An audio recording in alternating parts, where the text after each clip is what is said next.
Today is December 9th, 2009. It's the afternoon. I'm Michael Aron of NJN News here for the Rutgers program on the governor, specifically the Thomas Kane Archive. We are in Burlington Township at the home of Carl Golden. Carl is an iconic figure in New Jersey politics and journalism. He was press secretary to Governor Tom Kane and to Governor Christie Whitman. And during the Florio interregnum, he went over to the judiciary and was communications director for the Chief Justice, Robert Wilentz. That title, press secretary, became communications director probably during Carl's time there. We're going to hear about Carl's time in the Kane administration. Carl, where were you born? Easton, Pennsylvania. When did you come to New Jersey? Moved to New Jersey 1962. At age? 25. What were you doing at the time? I was a reporter. I left my reporting job at the Easton Express, which is the town I grew up in, and I got a job with the Newark News. And I worked in the Morristown Bureau, lived around the Morristown area, and spent some time working in Newark as well. And I moved, so I came to New Jersey in 1962. You came from a large family? What kind of family? I had 4 brothers. One has since passed away, so I have 3 brothers, obviously. Mother and father came from very middle-class, blue-collar background, raised in a very working-class town, and went to high school there, all through grade school and high school there. Graduated from high school and on a Wednesday night, and the following Monday morning went to work at the local paper. What did your parents do? My father, at the time he retired, he was a truck driver for the Easton Express. I wrote the stories and he delivered them. And your mother? She worked for a while, and then on a I'm trying to remember the company that they made some sort of hand tools like soldering guns or something. It was on an assembly line, and as my brothers and I grew older, she stopped working because we could care for ourselves, obviously, and we were out either having jobs or part-time jobs, or at least we were old enough they weren't getting in any serious trouble, so she didn't have to worry about leaving us alone. What do you think drew you to newspaper work? Actually, I was offered the job by the news editor of the local paper, and at that time, when I graduated from high school, I'd be 1955, graduated high school, your choices were you could sort of join the military or pump gas or whatever. And when that job offer was made to me at the local paper, I thought, well, this is a pretty good deal. It's all indoor work and doesn't look like a whole lot of heavy lifting, so I'll take that. No college? No. Nope. So how long did you work at the Eastern Express? Worked there a little over 7 years. Covering? I was, the first 6 months of my time there, I was a copy boy, which is about as low on the rung as you can get. They don't call them copy boys anymore. They're now called desk assistants, I think. My job was to do what all the hungover reporters didn't feel like doing that day. And so it was, I did that for 6 months, and then he came to me and said, geez, how'd you like to be a reporter? I said, well, that sort of sounds good to me. So let me try that. And so I stayed there until 62 when I left and got a job at Newark News, which at that time was the largest and most influential newspaper in New Jersey, light years ahead of the Star-Ledger at the time. In fact, the Star-Ledger at that time was known as the racing paper because it came out in the morning and had all the morning lines at all the tracks. And the Newark News was the paper that was looked to for sort of the in-depth, insightful, well-written stories that people became accustomed to. And in point of fact, the Newark News spawns the great newspaper men of the last third of the 20th century in New Jersey, all of them, yeah, just about, right? Yeah, a great many, myself included, of course. Well, how long did you stay at the Newark News? I stayed there till 1966. Yes, 66. In the Morristown Bureau? Mostly in the Morristown Bureau, but when you work there, you sort of were open to being sent anywhere. And I spent some time working in Newark, not a lot, but some time. It was largely Morristown, and they decided that the Morristown Bureau sounded much too provincial, parochial, so they changed it to the Northwest New Jersey Bureau, which sounded much more important than it was. But I worked primarily nights. I'd go to work at maybe 7 o'clock at night and work till 3, 4, or 5 in the morning, depending on what was going on. And then I'd go home and try to sleep while my youngsters were running around banging on drums and things like that. But it was good. Where'd you live at the time? I lived in right outside of Morristown. I lived in Morris Plains. You worked there till 66. What happened in 66? I was offered an opportunity to go to work in Washington, D.C., and I mulled that over for quite a long time, and made my decision basically for 2 reasons. One, my family was growing and paycheck was not. How many kids? At that time I had 4. And I wanted to write politics for the paper. I was probably an ambition that was beyond my grasp, but being the paper that it was. But the fellow who was writing it was young, a few years older than I. And remember who it was? Yeah, it was Andy Baglivo. And he wasn't about to go anywhere. So this other opportunity came along, so I went to work on Capitol Hill for Congressman Peter Frelinghuysen, Rodney Frelinghuysen's father. Who represented that part of New Jersey? He and represented, is that how you knew him? Yeah, he represented Morris and Somerset counties. That was the district, and that's how he lived right outside of Morristown. And I'd covered him, on his campaigns periodically, and some of his personal appearances, campaign appearances, and so on. And that's how I got to know him and a number of members of his staff. What was he like compared to Rodney Frelinghuysen?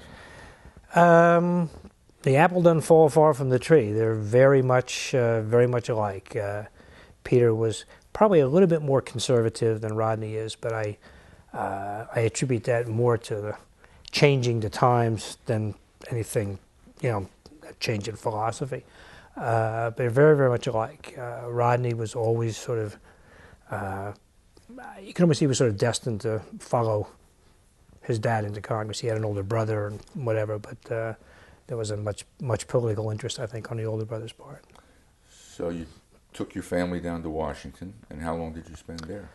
Stayed there till 1971, January of 71. What happened then?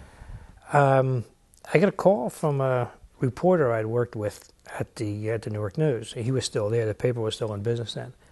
And he called me up and he said, are you looking to leave Washington? And I said, well, at some point I don't want to make this my career, working on Capitol Hill. It's great city, and kids are exposed to a lot of things they wouldn't normally be exposed to. My kids were going to elementary school with youngsters from all over the world.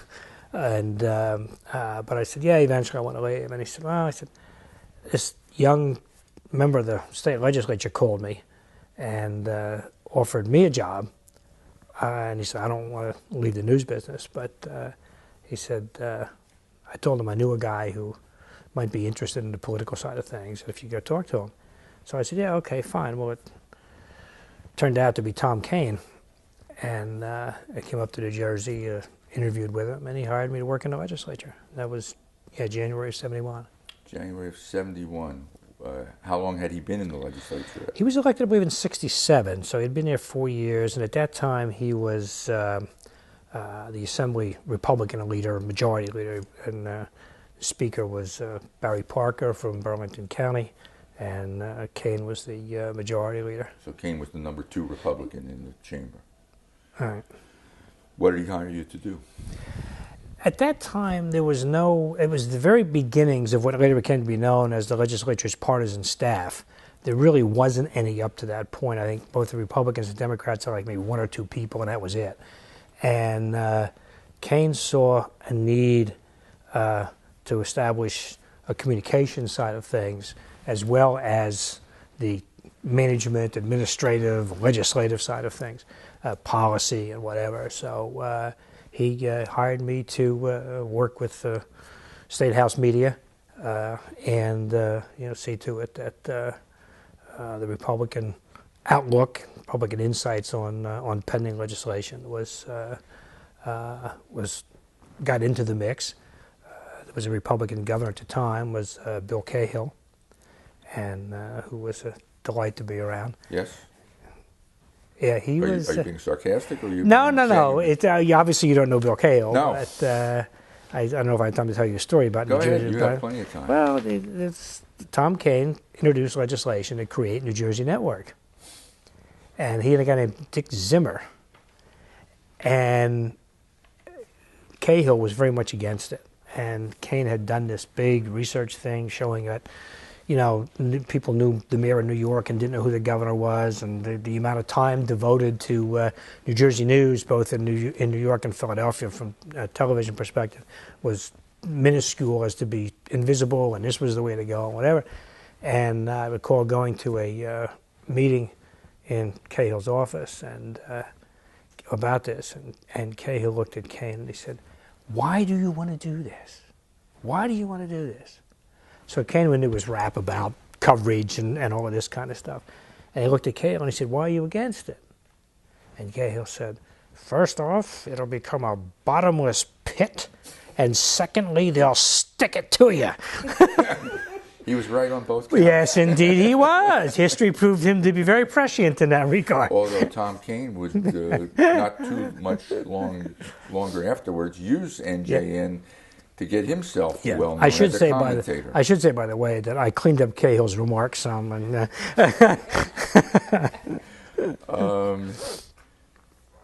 going back a second, the reporter who got the phone call, who then referred it on to you, that wasn't somebody we know of today. I was Jim Staples. You remember Jim Staples? Yeah, he went to the DEP. Yes. Communications person. Yeah. I'd worked with Jim both in Easton and in Newark. Huh. Okay. Was it far-sighted of Kane to want a communications person, or was it kind of obvious by 1971 that you needed to worry about your press? I came to find out that at that time, in the Assembly and the Senate to a large extent, it was very, very local. There was no statewide flavor to the legislature. If you had the Assembly people from Gloucester County, they were worried about one newspaper, and as long as they kept that one newspaper happy, or at least reasonably happy, everything was fine. It was very regional. I mean, New Jersey, the newspapers in New Jersey are very regional, aside from the Ledger Now, which is a little more statewide, but we're very regional papers. And they were only concerned with the legislators or the state officials from their area. There was no need for this sort of overarching sort of press coverage that Kane was looking for. So there was not universal agreement that this was a wise thing to do.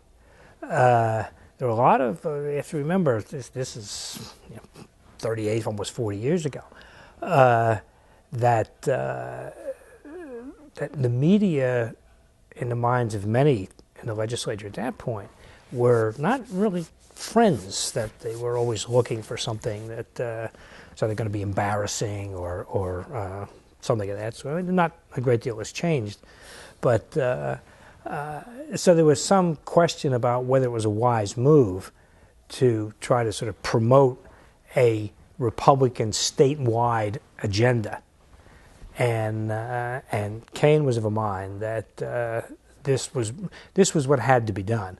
If the party was ever going to become not so much more powerful, but at least much more relevant than it was, it needed a more cohesive, one voice, to the extent one voice could be heard, party, and that the way to do it was to cut across all the regional considerations, not eliminate them, but just sort of cut across them, and tell people in New Jersey that this is what our party stands for in a much broader context than what you're used to seeing.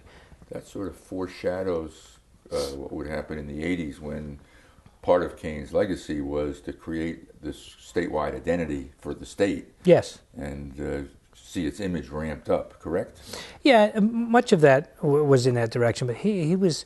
It wasn't so much that with political end in mind, although that was never very far from the equation.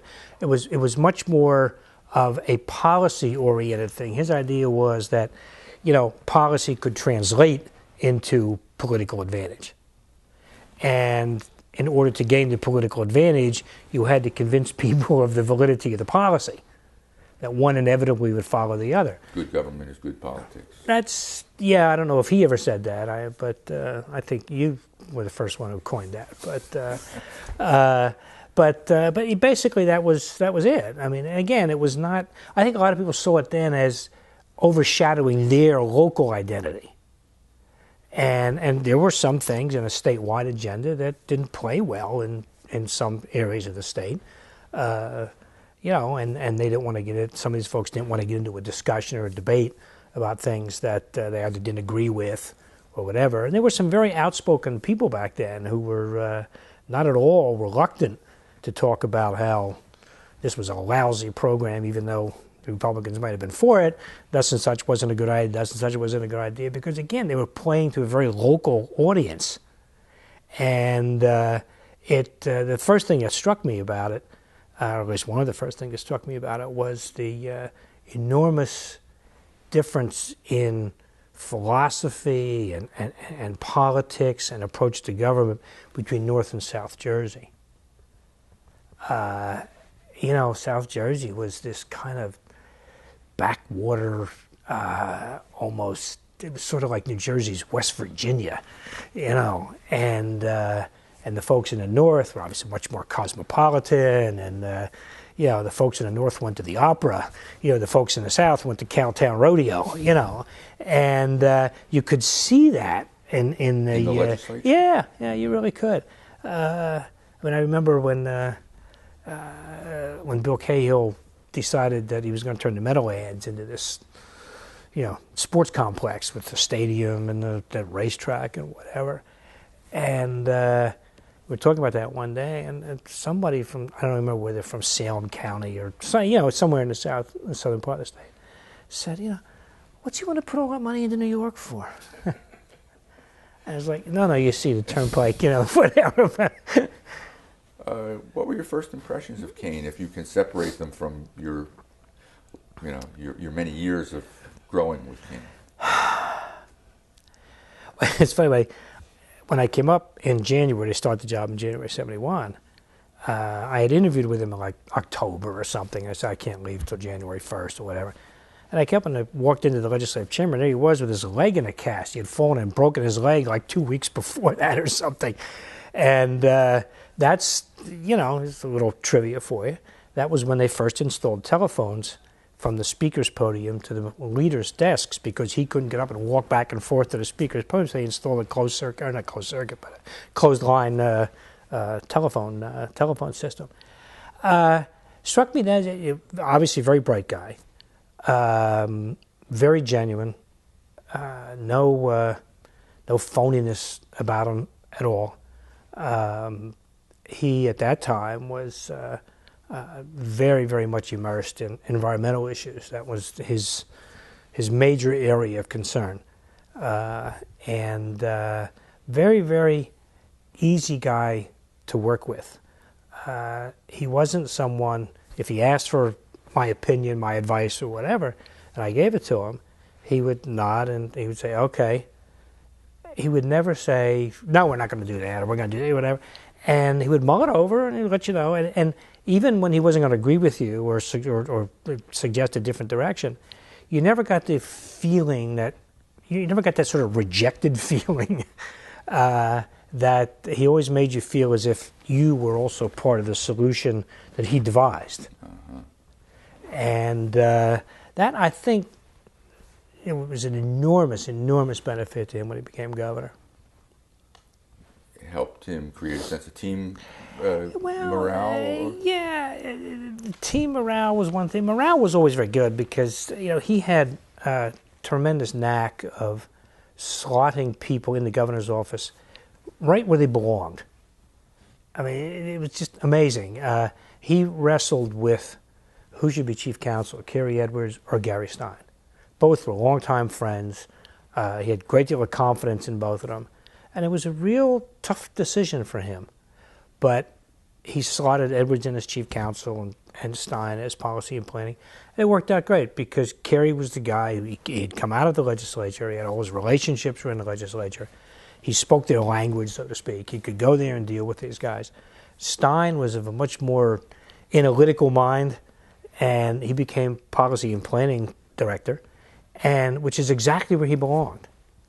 So Stein got to talk to the captains of industry, and Edwards got to talk to all the leading legislators, and I got stuck with you and Jim Goodman. Did Kane become speaker in 72? No. Yeah. After the 1971 election, deadlocked. Tell us that story. That's a famous story. Yeah. The election broke down 40, 39, and 1. 40 Democrats, 39 Republicans, and 1 independent. That was Tony Imperiale from Newark. And as a result, no one had the 41 votes necessary to organize the House and elect a speaker and whatever. And it was obvious that someone had to cross the line, someone had to give, some accommodation arrangement was going to have to be made. Imperiale of Newark could easily have gone with the Democrats. He could have, but he overplayed his hand. He was going to be the kingmaker, and by the time he got around to realizing that he really could have been the kingmaker, the deal had been done, and he became irrelevant at that point. He never thought of himself as irrelevant, obviously, and no one dared have the audacity to suggest to him that he was irrelevant. But there was a assemblyman from Bergen County named Richard DeCourt, who was an absolutely brilliant guy, politically and every other way. And he dealt with some dissident Democrats from Hudson County to have four Democrat votes, 3 from Hudson and 1 from Union, come over and support Kane for Speaker, and that's what happened. And it's remembered as a deal with David Friedland. You're saying it was really more a deal with Dick DeCourt? Well, Dick DeCourt and David Friedland brokered the deal. And David, for all of his faults, and he had many, and spent time in prison and all of the rest, for all of his faults, was an absolutely brilliant man. And had he channeled that brilliance into legitimate undertakings, who knows? But he was extraordinarily smart. What did he get out of the deal?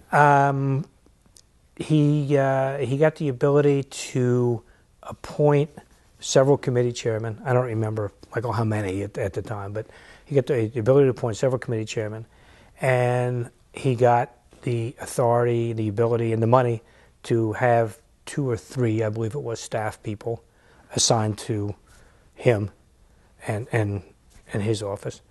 And there was created something called a conference committee, which was designed to bring Republicans and Democrats together to talk about arriving at a consensus on certain pieces of legislation that never really took hold, frankly. But that was essentially what David got. Were you involved in any of this back in? I was not involved in the face-to-face negotiations. I was involved in picking up all the shattered pieces of glass when it was over. Was it criticized in the press? We just took a fearful beating. Did you? Yeah, we took a fearful beating. Was it portrayed as a deal with the devil, or what was it? Well, I'd always said that if David and his folks were from Mercer County, it would have been okay, but they were from Hudson County, and they carried that baggage with them, that when you were a legislator or a public official from Hudson County, these are the kinds of things that you did. When you weren't too busy stealing elections, you did things like this. And we were just pounded. Did it hurt Kane?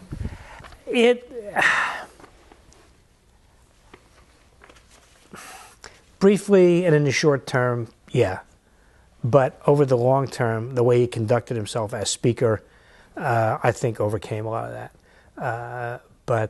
We were just editorials, we were just pounded unmercifully with criticism of, as you say, making a deal with the devil and whatever. But David was, he was the sort of guy that he reveled in it. He loved it. I mean, he's, you say in the medical profession, first do no harm. Well, David was, first get in front of a TV camera. And he loved it. I mean, he reveled in it. He liked walking down the hall being trailed by a bunch of notebook reporters and TV cameras. He just loved it. So Kane became Speaker, and did that change your duties much? Well, it put me in a position where, not to put too fine a point on this, but what I said went. If the media wanted something out of the Speaker's office, they came to see me because at that time the Speaker, he controlled everything. He controlled the flow of legislation to the floor. So if anything came out of Kane or out of my office that said, this is what we're going to do, this is what we're going to do. So it didn't change the duty so much as it changed the way I had to operate.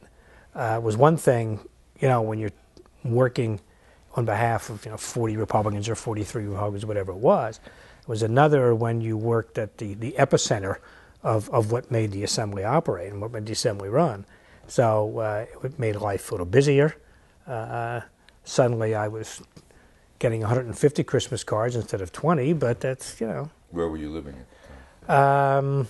I was living in Wellingborough, which is not too far from here, as a matter of fact. And you had 5 kids by this point? Yes, my youngest daughter at that point had been born in Maryland when we lived down there.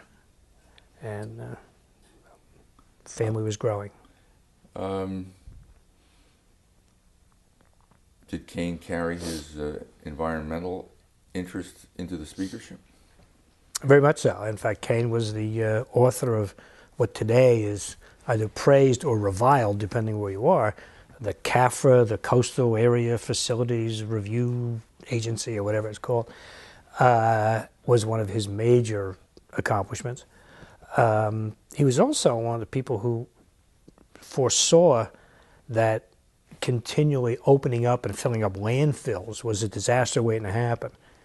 And he tried at that time to enact something to get them to close down, over a long period of time. And it met tremendous resistance because there was a lot of money involved. And without getting any kind of great detail, there were, all those folks in the solid waste industry were not easy folks to deal with.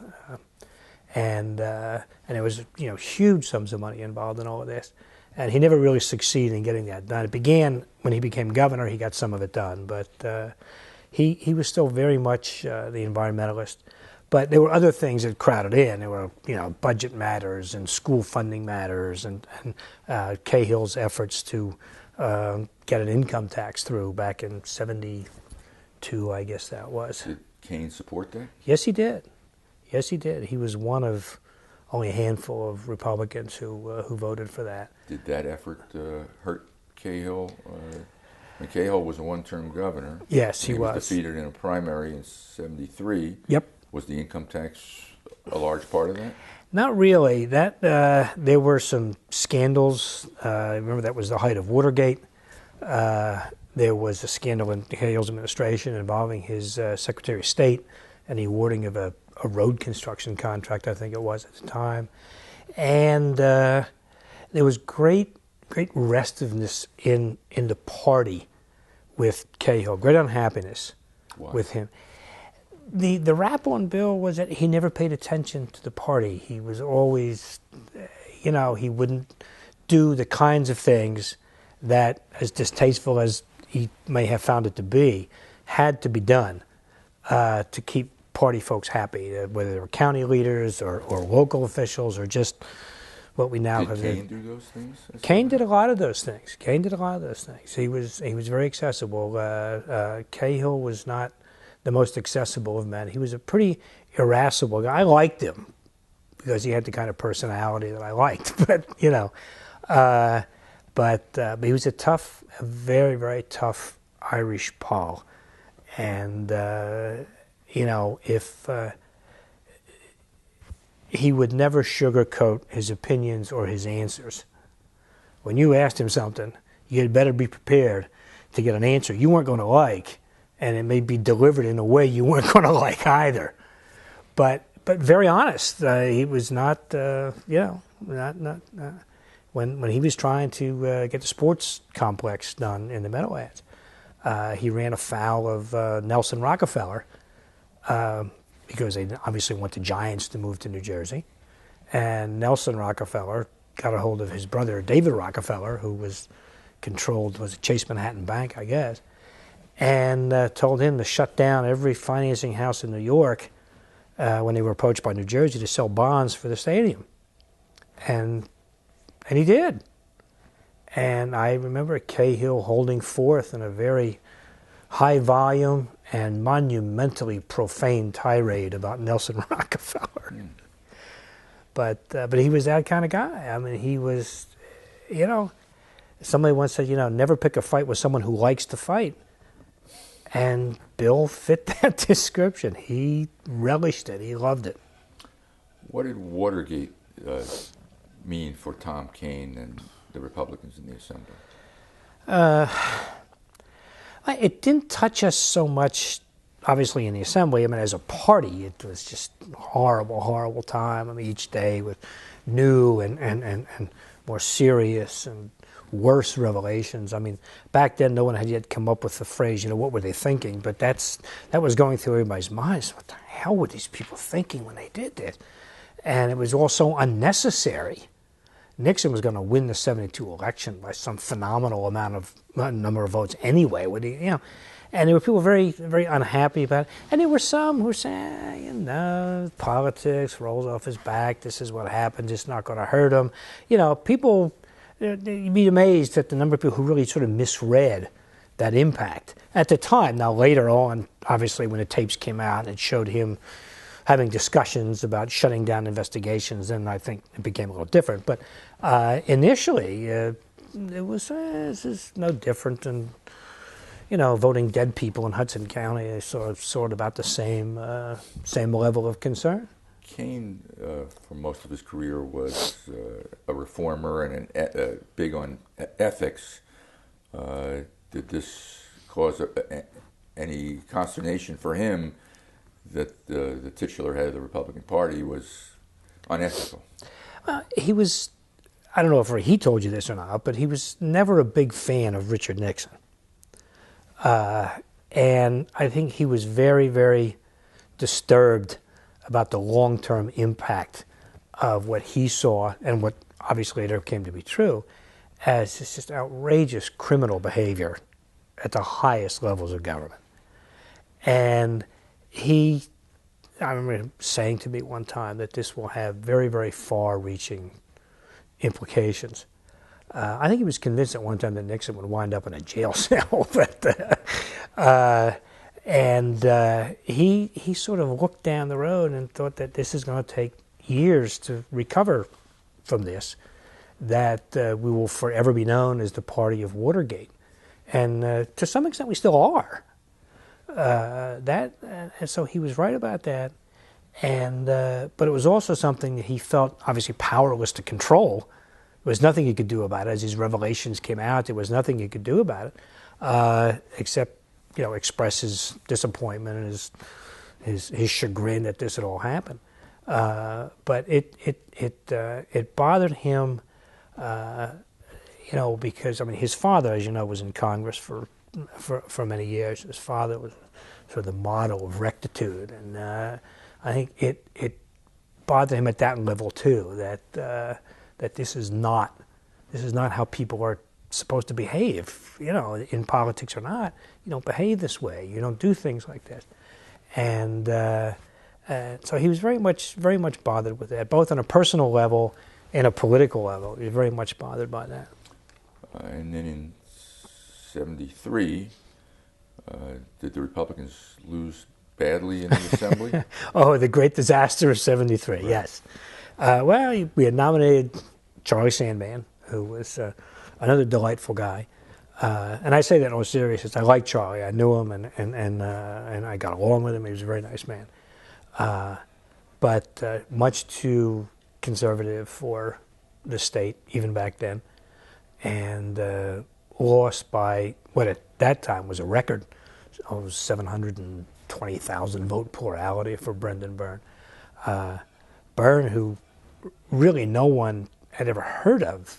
He was just prosecutor in Essex County and a judge, but I only really sort of heard of him until it was a front page story in the New York Times that captured some organized crime guy whose name escapes me as saying that Brendan Byrne was, you couldn't buy Brendan Byrne. And once that hit the front page of the New York Times, it became the man who can't be bought. And at that point, you just knew that, I mean, Charlie had an uphill climb anyway, but at that point, you sort of, then it became sort of this Darwinian survival of the fittest at that point, because you just knew this was going to be a disaster, and it was. So, do you recall how that election ended as far as the assembly makeup? Yeah, we wound up with 14 people. And 66 to 14. Wow. So Kane was no longer speaker. Did he serve the next 2 years? Yeah, in fact, there was one point during the course of the night where he was actually behind in his election. It was unbelievable. The only people who won were people who came from very, very strong Republican strongholds at, Morris County, Somerset County, suburban Essex, which is where Kane was from. And bear in mind, too, Kane, by that time, he had been in the legislature 6 years. He had been in leadership and all the rest. And he had much more exposure in his district. Had he just been sort of a backbencher, he lost. But no, so we had this. He was also the son of a congressman. Yeah, and the Kane family name in suburban Essex and that area was very, very strong. Politically, socially, business, and all the rest. So we caucused in this little room with 14 folding chairs, and we couldn't control anything, obviously, and how did that change your life? Well, it was for a while on election night. I wasn't sure I was going to be employed the following week, but the best we could do at that point, and this is how it changed my life, was to just try to convince reporters, convince the media that we really had things to offer and alternatives to suggest the things that the Democrats were proposing, including the governor and whatever. But it was a tough sell, Michael, because reporters would look back at you and say, "You guys got 14 votes. You guys can't get a parking space. You got 14 votes." And so it was tough. But Kane worked with with the Democratic leadership, and there were times when we'd get little things go our way, but it was not not a happy time. I mean, it was happy in a sense that we're all still working. You had this sort of sense of camaraderie that being that far in the minority gave you. But it was difficult. We came back 2 years later, and it took a number of election cycles to get back competitive again. So Kane started eyeing a congressional seat around 75 for the 76 election. Am I right about that? Yeah, that was when Peter Friedland announced his retirement, and that was 76, I guess. Peter retired. And 74. Or 74, I'm sorry, you're right, 74. And, there was some interest in Tom Kane. And on his part, there was interest as well, because he lived in the district and whatever. And Millicent Fenwick lived in the same district, and she wanted to run as well. And there was suddenly, this became of great interest because this was just going to be a great primary with Tom Kane versus Millicent Fenwick. And it was the one time that, and I'm sure Tom Kane will argue with me to this day about this, but it was the one time that I think he let his good nature and ethical sort of approach to politics get in the way. He agreed that no one should get the organization line in the primary. He said, okay, we shouldn't do that. We'll put both our names up there and let people pick between the two of us, which was a wonderful idea, but remarkably naive, because the county chairman in Somerset County gave Millicent Fenwick the state line, the county line, and that was the ballgame. Still, he only lost by a very slim margin, a few hundred votes, if that. Are we talking 74 or 76? I'm not sure. Talking 74 because he left the legislature in 77. He ran for governor in 77 in a primary. Right. So, yeah, that was 76. And Millicent went on to serve for... So it was 76 that this congressional primary took place, not 74, right? I think it was 74. All right. Well, we'll clarify. Yeah, that. to be honest with you, Let's move on. okay. Were you involved in his congressional primary? No. You were still working in the minority office, Right. in Trenton. Yes.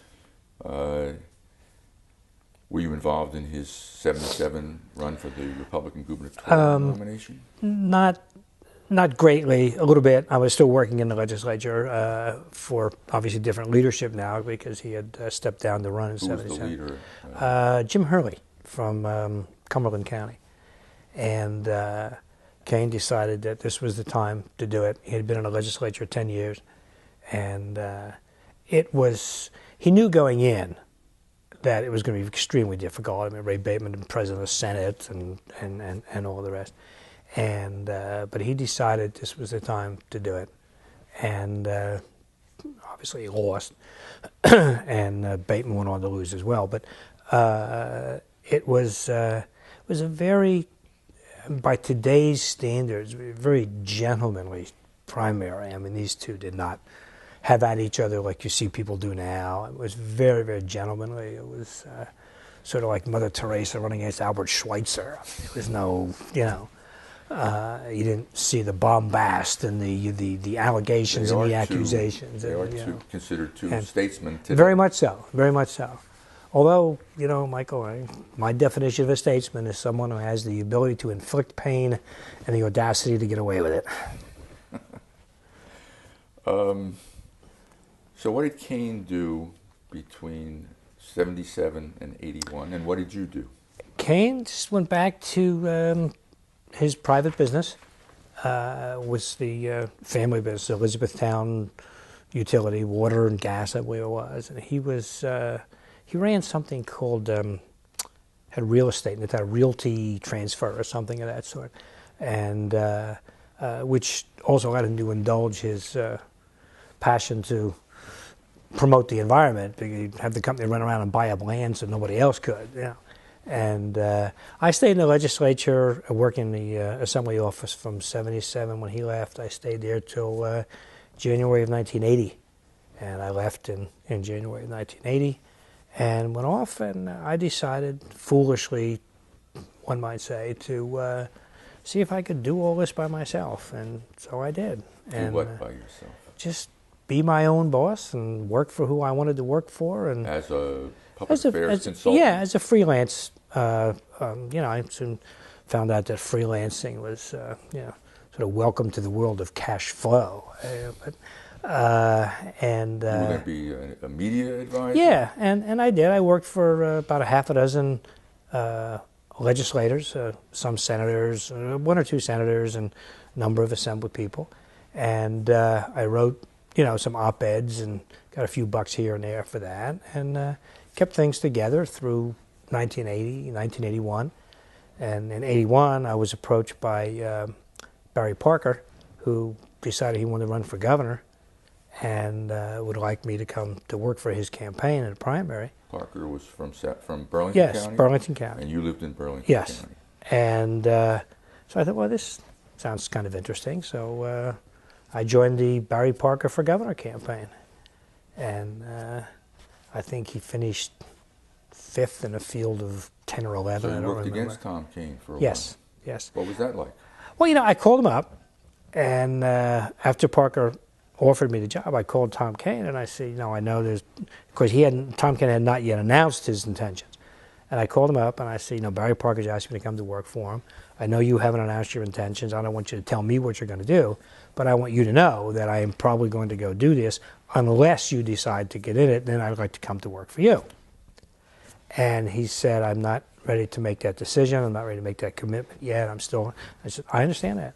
And he said, no, you go to work for Barry. Barry's a friend of mine. I know you do a good job for him, and the usual sorts of things that are exchanged. And so I worked for Barry through the primary. You think that he knew that if he got in, if he decided to get in, that he could win the primary and get you to come work for him anyway? Was that why he let you go so readily? You were probably considered a fairly valuable I don't know what by was that point in time. Maybe not. I don't know. Yeah, I don't know what was going through his mind. I mean, the odds-on favorite in '81 was Pat Kramer, who was Mayor Patterson, and Bo Sullivan, who was the first sort of self-financer. Bo was a man of circumstance, a man of means, and I think Kane, when he told me he hadn't made up his mind, I think that was true. I think he was looking at who else was going to get in it, where they were from, what kind of support they had. And the field was extremely crowded. You could win this thing with 25% of the vote. And I think he mulled over all of that and sat down with his pencil and paper and tried to decide what he should do. So when he said to me that he hadn't made up his mind, I believed him. I don't think he had made up his mind. But Barry did, and I thought that this was an interesting thing for me to do.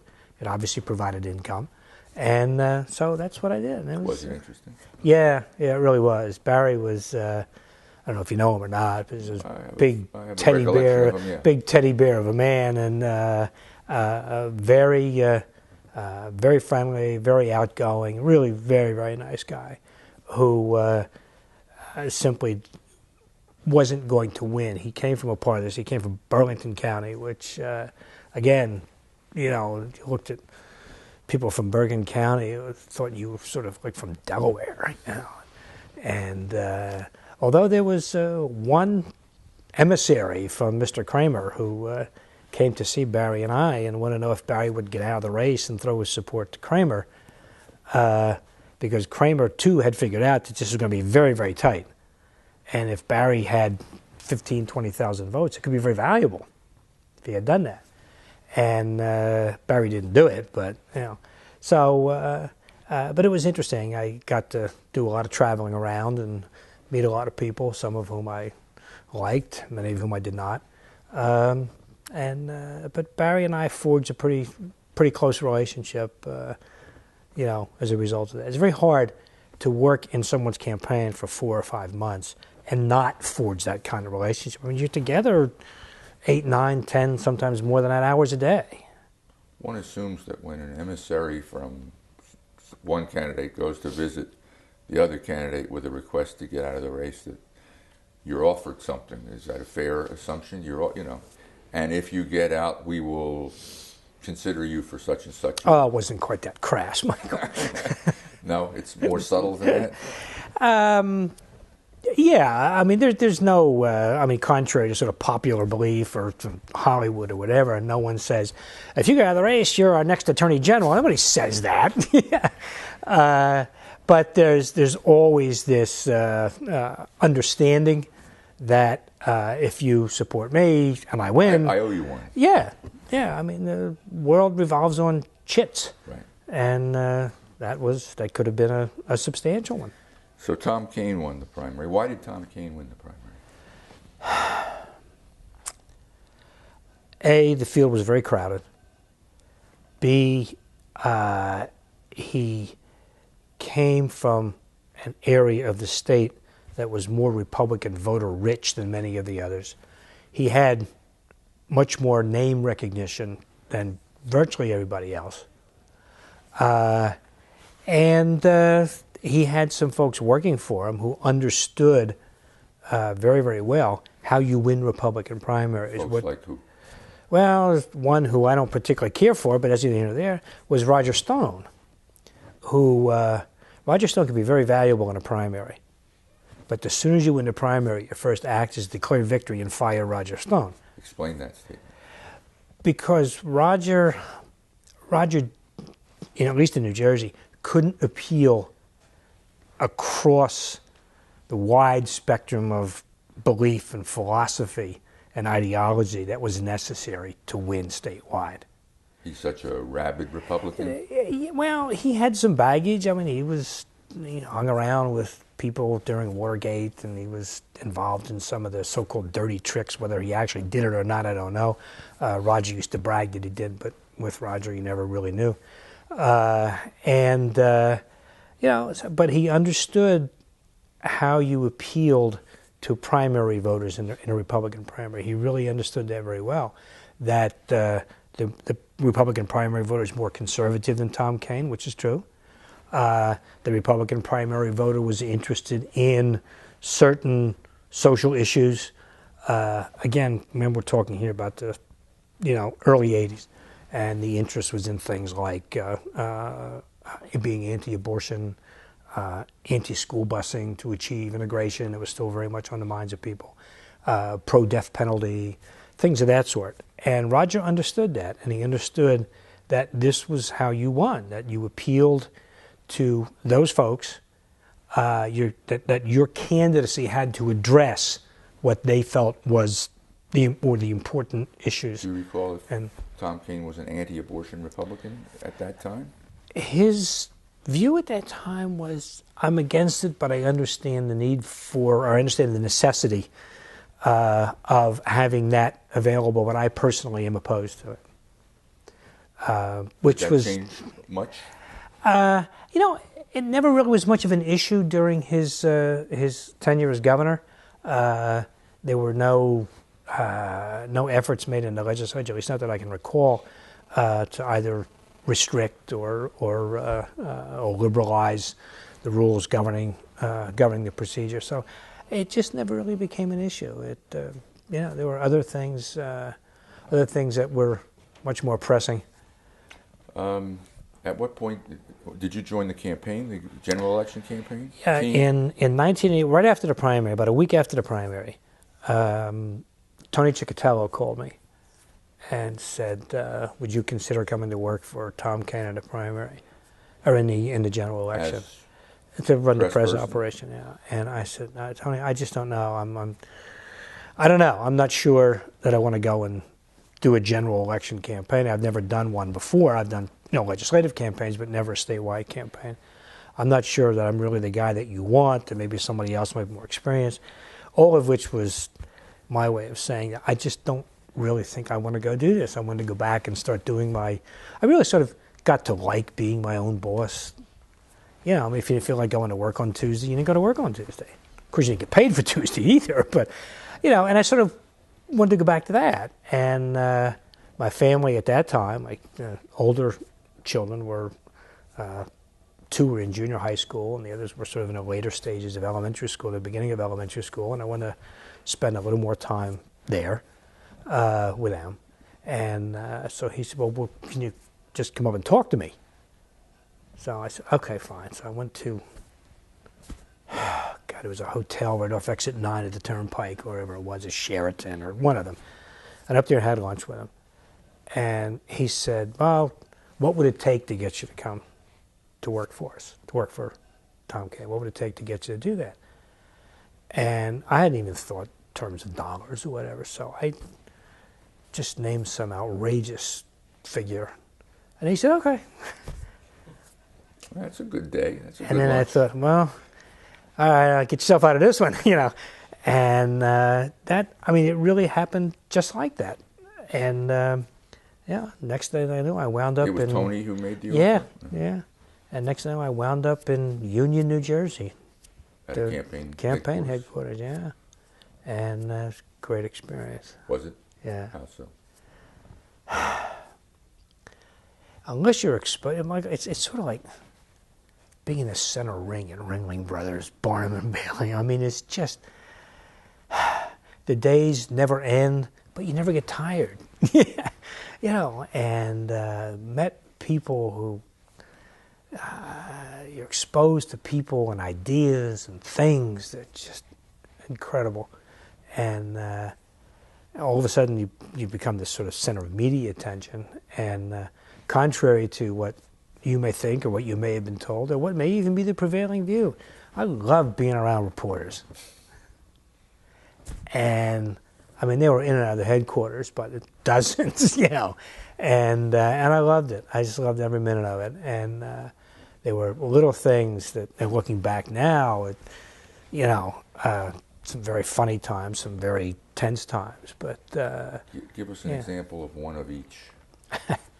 the first debate in '81 was over at Monmouth. Was it Monmouth College? I think. It was sponsored by the Asbury Park Press, and at that time the Red Bank Register, which is no longer in existence.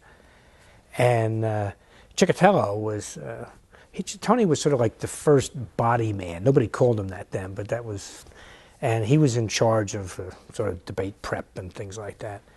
And he said to me, "We have to get Tom Kane a new tie, nice red tie for television." I said, "All right, fine."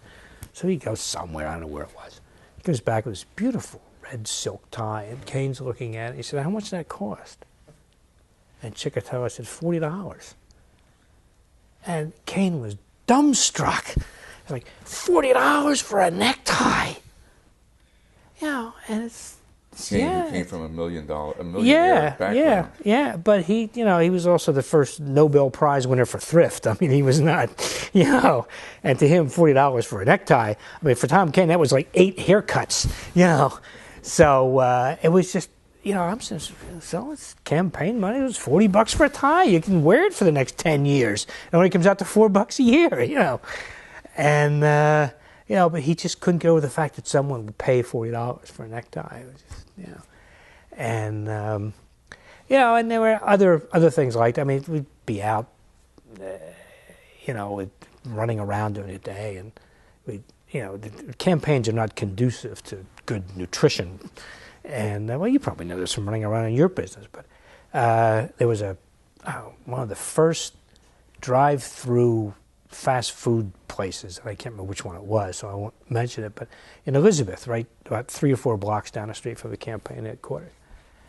And so we stopped there, and we drove through the thing, and drove up, and there was this big plastic clown's head, and you gave your order there.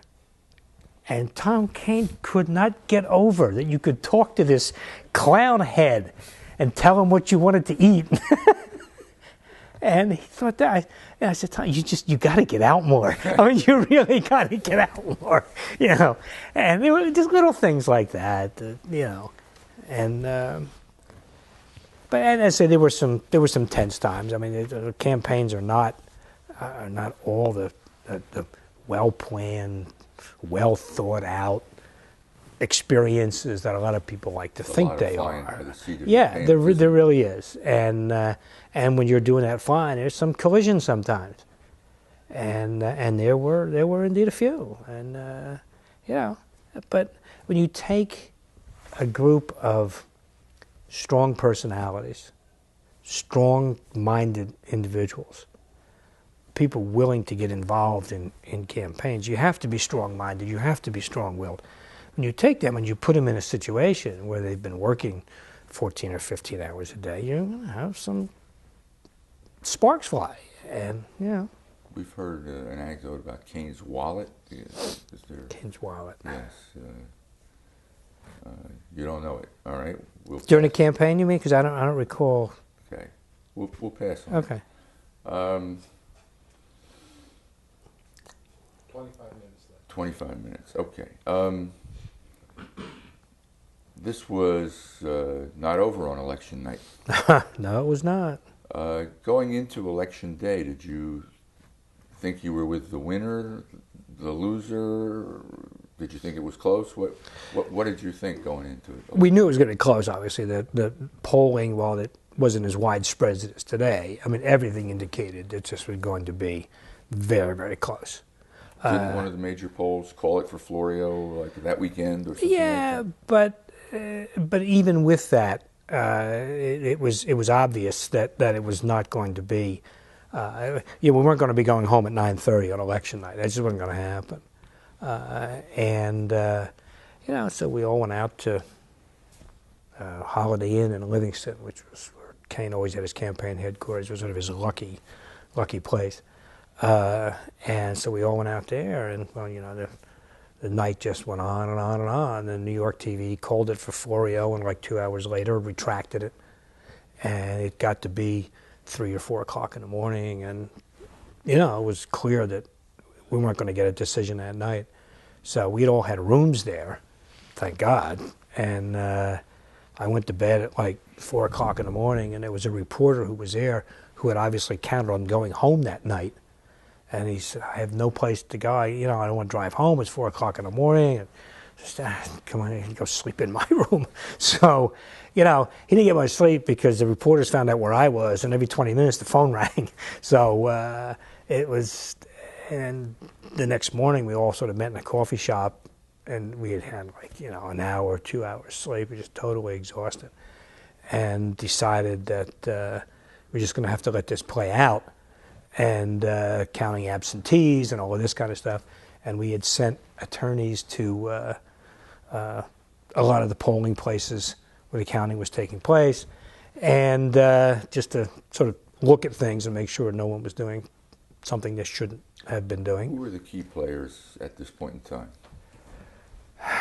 Well, Roger Bodman, obviously, as the campaign manager. Roger Stone was still there, obviously. I was there. Bob Franks.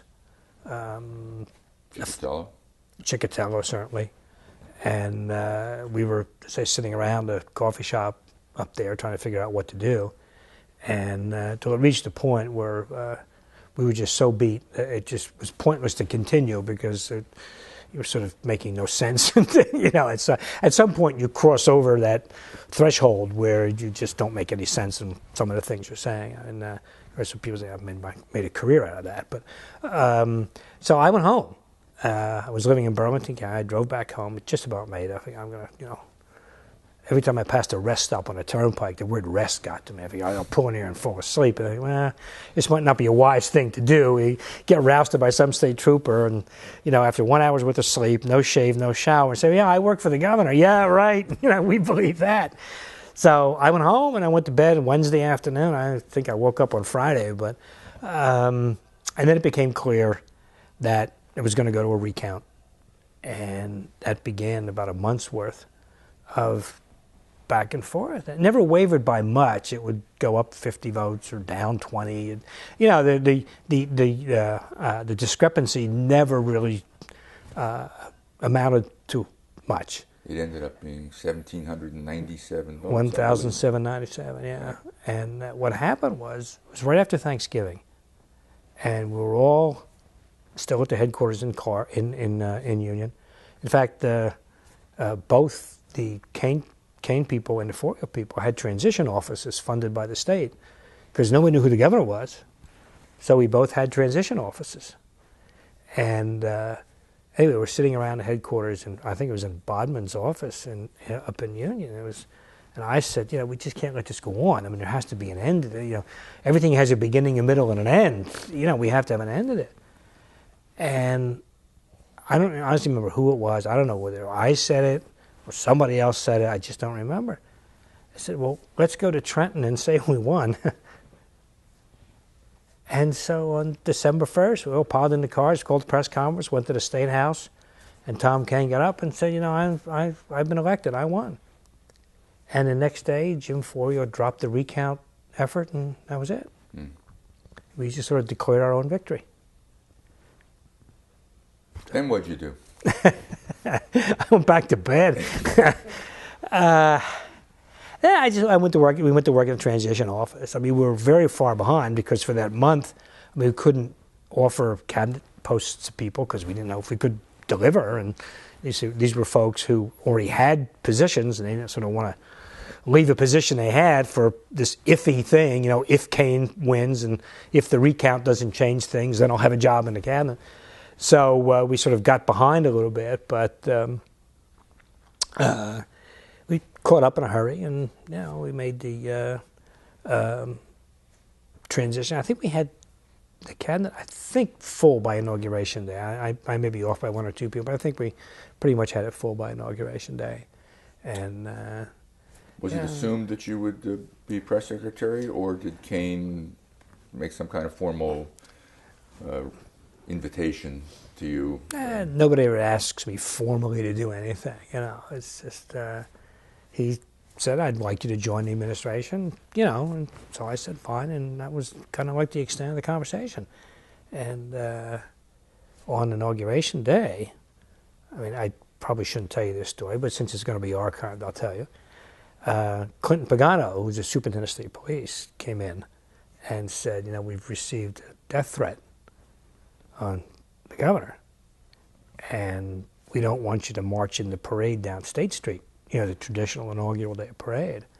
And Kane said, no, I'm going to do that. And Pagano said, but there's this death threat. We don't know if there's somebody on the roof of a building. I mean, we just don't know. So Kane looked at me and he said, well, I'm going to go march. Are you? And I said, not next to you, I'm not. But I'm staying, see the guys with the uniforms and the guns? That's where you're going to find me, you know. And of course it was a hoax. Obviously went off without a hitch, but, you know, it was not exactly an auspicious start. But, and I did the inaugural ball and the usual kinds of things that night. And it was just down to business after that. Carl, during the break, you recalled a tense moment during the campaign. You want to tell us about it? Well, it was, you know, we all knew it was a very tight race, and that any kind of slip up or anything that was going to prove to be embarrassing or potentially embarrassing could turn this thing one way or the other. At least that's the way we were thinking. And there was a person who was sent up from Washington, D.C. to do something in the campaign, I don't know what. And he was always underfoot. I mean, he was a nice enough young man, but he was always underfoot. He had very little experience or whatever. And someone had written an editorial that, you know, I was endorsing Florio or criticizing Kane for something. That who was? The editorial was, yeah. So this young man decided it would be a good idea to call the editorial writer at the newspaper and threaten that he would see to it that his paper's White House credentials were revoked. And so the editorial writer, who happened to know, called me, you know, and basically, who the hell is this guy, you know? And I don't know, it was in a particularly bad day. I don't know really what the context was, but I came out of the chair and went after him, and I was going to hit him. I was actually going to hit him. I was yelling at him. I was going to sog the guy. And David Murray, who was the political and field director of the campaign, you know, got his 200 pounds of Irishman between the two of us, and I was no match for David, obviously. But that was the closest I ever come to belting somebody in a campaign. And later on, I went back and said, look, I'm sorry, I did it, whatever, you know. But at the time, I was just, I mean, I don't know what I had done. I really would have belted him. And very out of character for me. I don't do things like that. As I recall, the first year of the Kane administration, you were left with a budget problem, and you had to hike some taxes. Is that? Yes, that's correct. How do you recall that? The budget deficit, of course, compared to what we're looking at in later years, and obviously today, is pretty minuscule. But it was like $100 million, $150 million. I don't remember. And you know, we went for increase in the with alcohol tax, and we didn't go for an increase in sales tax. Gas tax. Gas tax, and it was tough. I mean, the legislature was controlled by Democratic Party. The leader in the assembly was Alan Karcher, who was a very political guy, very bright guy, extremely bright guy, but very, very political. And used this as, you know, as a way to make Kane look weak or not up to the job, or sort of this candy pants rich governor from Livingston, whatever, and all of that. But we really didn't have much choice but to do that. As it turned out, it was just very minor. But there was a lot of debate and a lot of discussion in the administration about whether we should just take a knife to the budget and whack out $100 million from various places, as they do now. And but Kane said no, that was not the way to go. This was a bitter pill to swallow, but we could get over it. And I remember when we did it, there were one newspaper reporter, a great guy and a terrific writer, wrote that this was the end of Tom Kane. He served one term and that was it. Who was that? John McLaughlin. One of the legends of New Jersey. Yeah, he wrote a piece, and the headline was, "The reign of Kane is mainly on the wane." And I never let John forget that in later years. John, this is just kind of thinking the new ledger once, And but as you know, the economy turned around, and by 83, 84, things were just vastly different. Didn't the legislature force Kane to sign small hikes to the sales and income taxes? Yeah, it raised the rates, the income tax rates at the upper end. I think it went up to 4%. I'm not sure. I think it went up to like 4%. So he proposed certain taxes, and they said, no, right. We're going to make you sign yes. other tax yes. hikes. And yeah.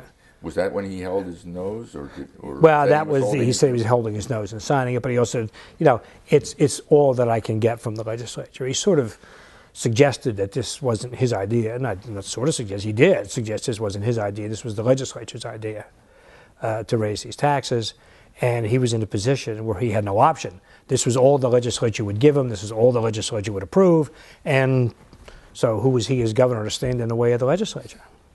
If the legislature wanted to raise taxes, go raise taxes. Did that work? Well, it got washed away. I mean, the memory banks just disappeared once the economy turned around and unemployment went down to below 5%. There were more people working, making more money than they ever made in their lives, and those things just became this memory. Nobody really cared about it at that point. So Kane was lucky. To the extent that he was in office when the economic cycle turned, yeah.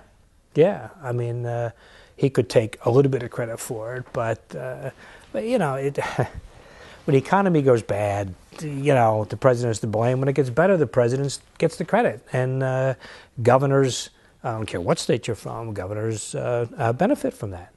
And you have to keep it going. You have to continue to do things at the state level that to encourage business and job growth and all of the rest. But the fact of the matter is, when economic recovery sweeps across the country like it did in the mid-'80s, it carries everybody along with it. As I recall, Kane's report card after the first year was not that great. No, it was pretty dismal. Why was that? Do you know? Well, there were some missteps. There was the appointment of an education commissioner who that had to be withdrawn. Who was that? He was the commissioner of education in Pennsylvania, and there was an African American, and he was very, very bright, very capable, very competent guy. And we announced that this was going to be the new education commissioner. And then the story broke that he had plagiarized part of his thesis, and and that got people upset, and so he had to withdraw. And that was one problem. That obviously tax and spending problem was another. We were still dealing with what Madame called the Reagan recession of '81, and that obviously carried over into '82. So we're a combination of things, and people were unhappy. Bear in mind, he was a governor who got elected by the tiniest margin in the history of the state. That as many people didn't want him as did, in a sense, and so all of that worked to make the first year tough. Plus the fact that a lot of folks had never done this before, never been either in the governor's office or served in a cabinet position, and to a large extent they were feeling their way around too. Including you? To some extent, yeah. I was. At least had the benefit of some experience dealing with the media. Yeah, exactly. And but some of the other folks did not. And there were some clashes within the governor's office, some personality clashes. Nothing that resulted in sort of physical violence, obviously, but but there were some clashes. Kerry Edwards, for example, as you know, is a very forceful personality. And you know, he butted heads a few times with some other people, but you know, nothing that I saw as sort of out of the ordinary. I mean, I remember one time having a discussion, we call it an argument, with Kerry. It was more like a high-volume exchange of contrary points of view with him, and it ended up by my saying to him, "I won't tell you how to write legislation. Don't tell me how to talk to reporters." And he sort of chuckled and says, "That's a fair point." You know, things like that, and you know, and there were still some folks who thought the closer they got to the governor, that sort of was the thing to do. I mean, if you remember, George Stephanopoulos once described the president when he was working in the Clinton White House. He said, "Did you ever watch a kid's soccer game? Wherever the ball goes, all the kids run there."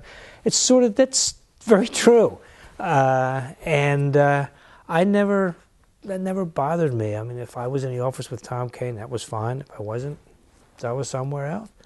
And I was the only guy, really, in the place who called him Tom. Everybody else called him Governor. Really? Yeah. You called him Tom? Yeah. The whole 8 years you Yeah. called him Tom? No, I don't think I ever called him Governor. I may have called him Governor if we were out somewhere at a function or whatever, but other than that, no, I just called him Tom. Why not?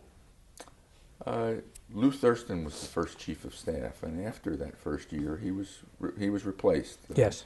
Which is often an admission that things aren't right and need to be righted somehow. Fair observation? I mean, I wouldn't say things weren't right. We were dealing with some very tough situations. And as you know, the chief of staff is the first among equals in the hierarchy in the governor's office. And I think Lou took some criticism that maybe he didn't deserve totally, but some of it perhaps was valid, that he was just simply not a strong enough personality to be chief of staff in difficult times. And I think that's really what happened, that Lou was not fired in that sense. Where did he go? He went to the Sports Authority, and there was. What had he been? The executive director of the Assembly Republicans? No, he had been executive director of the Senate Republicans. Then he left there and he ran ELEC for a while, and he came into the Kane administration after that. Was he personally close with Kane? I don't think so. Not as close as some others were. He was close, obviously, because of the working relationship, but not as close as some others were. I mean, there was a story that gained some credence that he was appointed to the job with the understanding that he would leave after a year. I don't know what transpired between he and Tom Kane, or none of us ever talked. I never talked to Lou or to Tom about that. But that Kane really wanted Greg Stevens as the chief of staff. Stevens was working at that time in Washington for Congresswoman Olympia Snowe, and he. What was Stevens' background in New Jersey? He had been a newspaper man. Yeah, he was a newspaper man, and he went to work for the New Jersey campaign for Gerald Ford in '76. Tom Kane was a statewide chairman for Ford. And oddly enough, Kane called me up and said, "We need someone for the Ford campaign in New Jersey. Do you know anybody who might be willing?" And I said, "Yeah." I went downstairs. I said to Greg Stevens, "You want to quit the paper and go to work for the Ford campaign?" And what was he working for, the News Tribune? Yes, the Woodbridge News Tribune. And that's, I don't want to say I gave Greg Stevens a start. He was going to get his start no matter what, you know. But, so that's where he went. But so he was in Washington working for Olympia Snowe. Yeah. When what happened? Tom Kane called him up and said, "Hey." Kane got elected in '81, and I think there were some discussions with Stevens about joining the administration in some capacity. And Stevens according to the story, and I think this is true. There may be some difference in detail, but I think this is the core of it is essentially true. That Stevens said, "I've made a commitment to the Congresswoman to stay through '82. That's her election year, and I made a commitment to stay through the election year, and I can't, now walk away from that commitment." Which meant that Kane needed someone for 1982 as his chief of staff.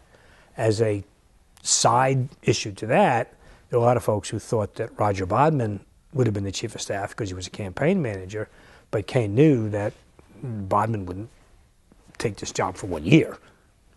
So at the end of that year, I guess Olympia Snowe was reelected, and Stevens then became available. And Bodman's first job was Commissioner of Labor. Labor. Yeah, okay. and which was a great appointment, but it was opposed by some people in the legislature, including one senator who said nobody 38 years old should make $65,000 a year. I never quite figured out what the rationale was for that, but and then so Stevens came on in '82. I'm sorry, in '83.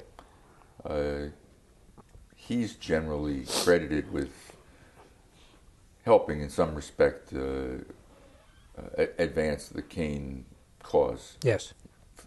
Tell us what you think he did or falsely gets credit for. Oh, well, we all understood. I mean, everybody who's been around New Jersey politics for any time understands that in New Jersey, it's extremely difficult to gain significant recognition. The lack of a commercial television station, the New York and Philadelphia largely ignoring the state except in times of great disaster or a great scandal or whatever. And there had to be a way developed and devised to bring the governor into an atmosphere where people would recognize, understand, and talk about New Jersey and the governor of New Jersey. And Stevens is credited with putting together a program whereby Kane went on television with what were then called public service announcements promoting travel and tourism in the state. The first person that was recruited to help was Bill Cosby.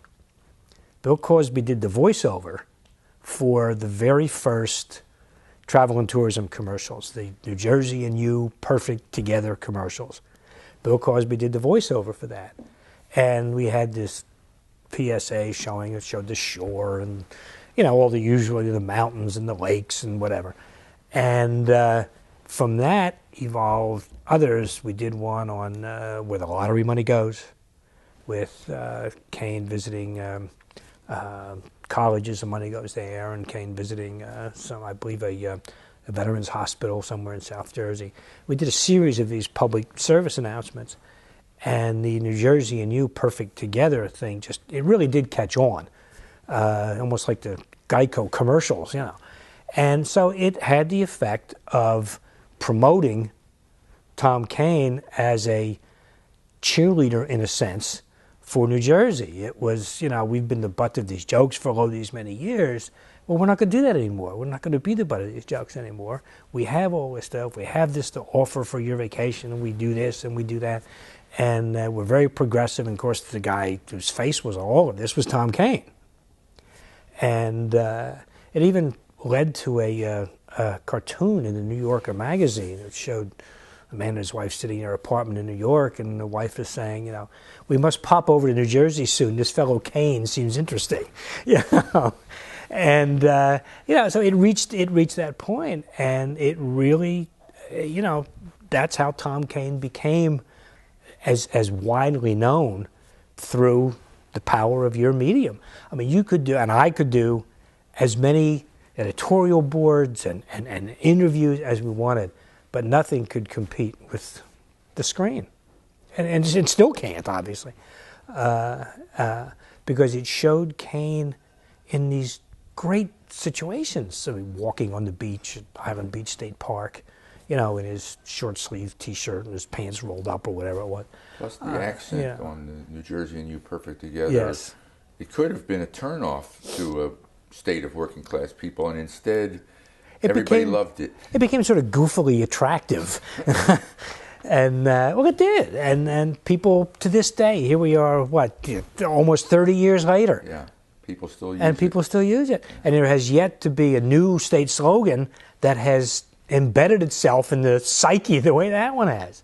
I once suggested New Jersey. You got a problem with that? But it didn't catch on. Well, it would catch on with a certain element. That was the beginning of The Sopranos, Michael? Is that In the first term, I wonder what stands out in terms of legacy items. I can think of one, but before I offer it, let me throw it open to you. The first term, what did Kane run on at the end of the first term? You mean when he ran for re-election in 85? In 85, what could he point back to and say, I did this? Are you better off with the hour than you were 4 years ago? You're damn right you are. I mean, you look back and you saw, minimum wage for teachers. You saw much more support for higher ed. It was $18,000. You may be right, teachers? Michael. I don't Okay. remember. Okay. What was the second one? Higher ed? More money into higher ed. Kane had a tremendous interest in higher education, and wanted to put more money into it, to open it more so more kids could go. A number of environmental initiatives, and quite frankly, a sense of, geez, times are really good. You just jogged a memory of mine from that first term. Dioxin discovered in Newark, and you all reacted like a third world war had been declared, and you had Kane up there in a spacesuit. No, you see, you're mixing two stories. Am I? Go ahead. Well, when they discovered dioxin, and it was in the ironbound section of Newark, and it was tremendous concern because this was the stuff that they used to make Agent Orange and all the health issues that arose from that. And it was also sort of lying around on the ground or in barrels at this big industrial complex in the ironbound section. Diamond Shamrock, indeed. Good for you.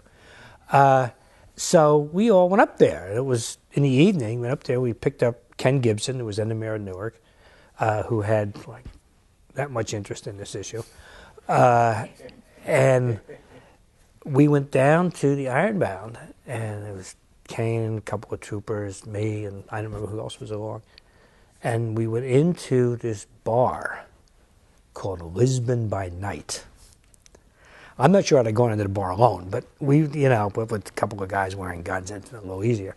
So we go in there, and Kane says, I'm the governor. Oh, well, so he walks around, he gets this big U-shaped bar, and he's in the middle of it. And he's telling people, well, this is what we found, and, we're on top of this situation, there's no need to panic, this kind of stuff. And it was all going along extremely well. And people were nodding their heads and saying, this was nice of the governor to come up there. And all of a sudden, Kane, without any prompting, said, I'll buy a round.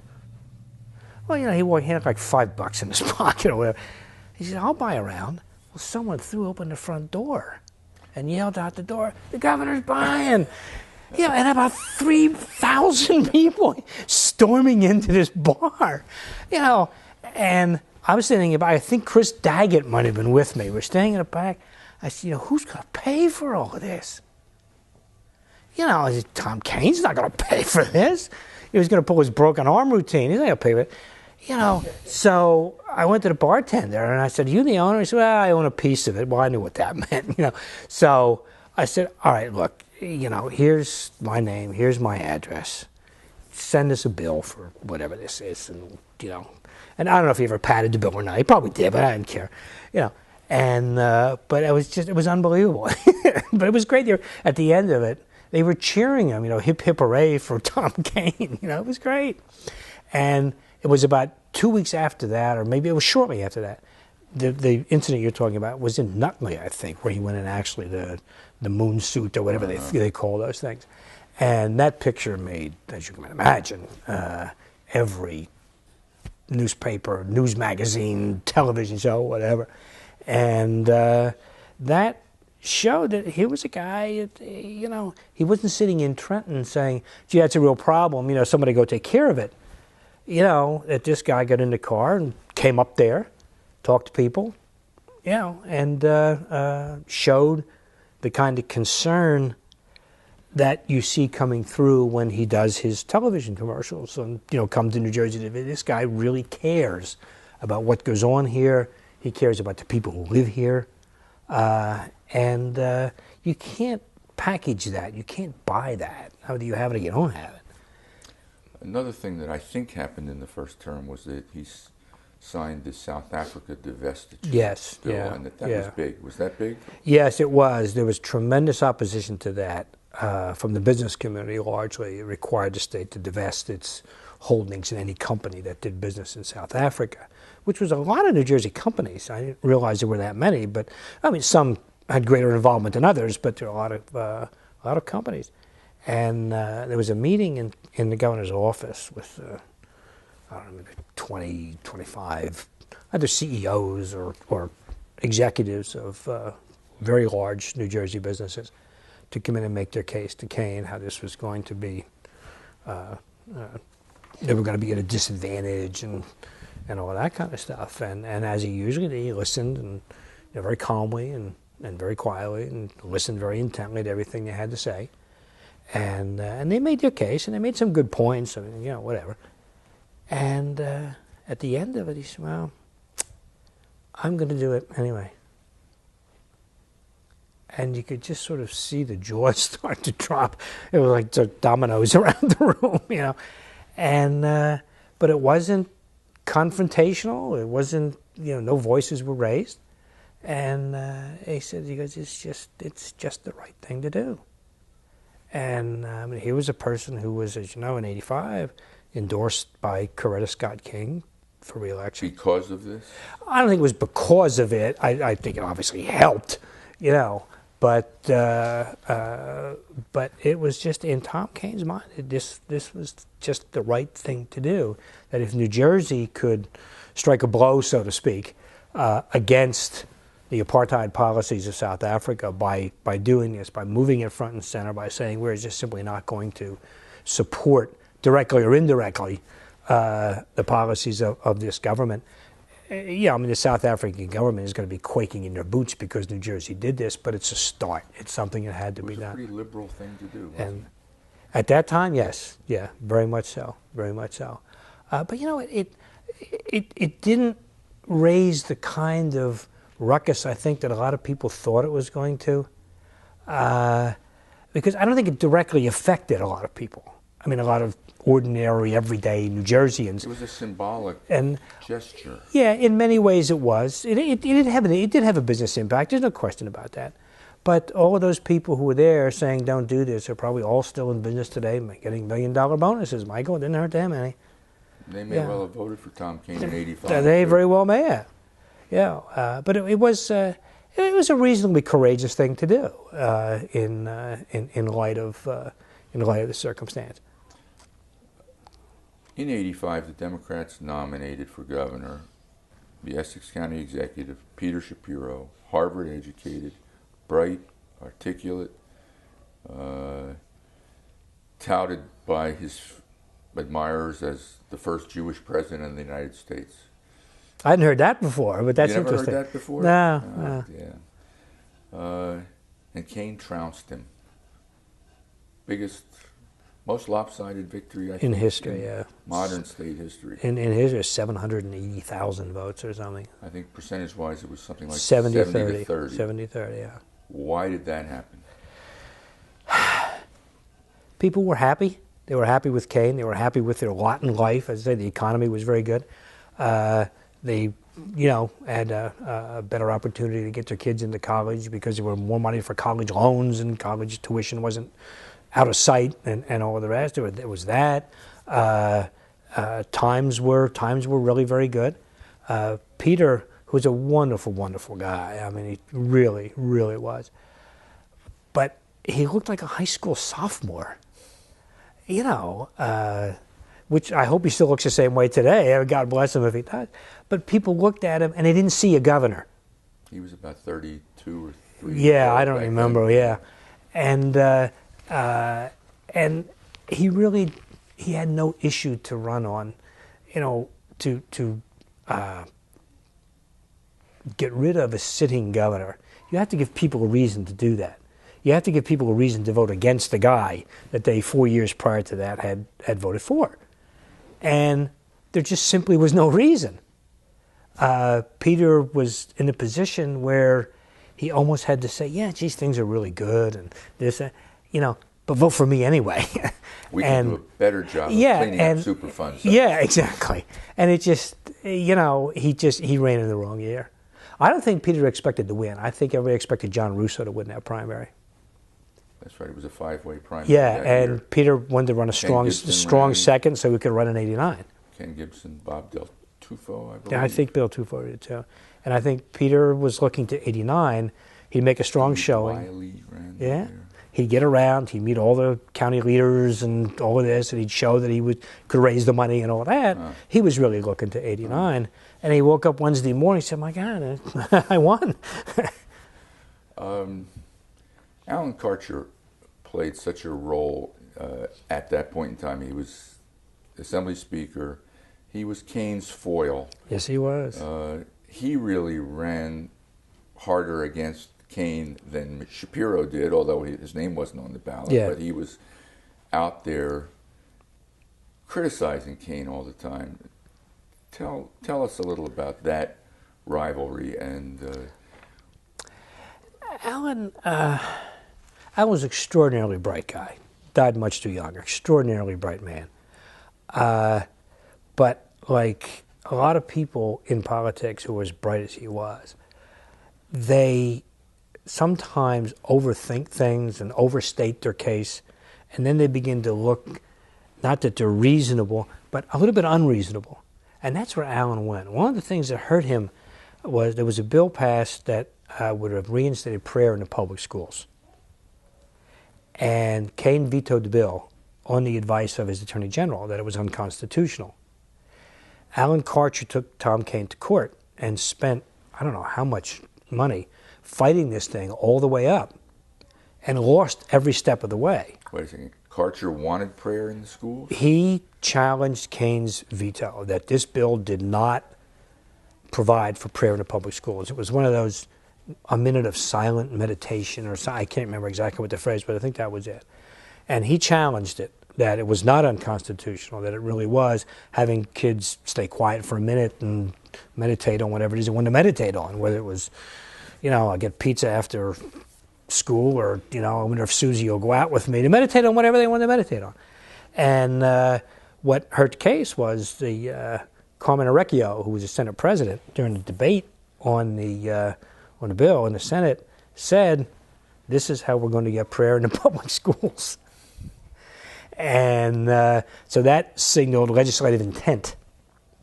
But Karcher fought this through the newspapers, through the courts.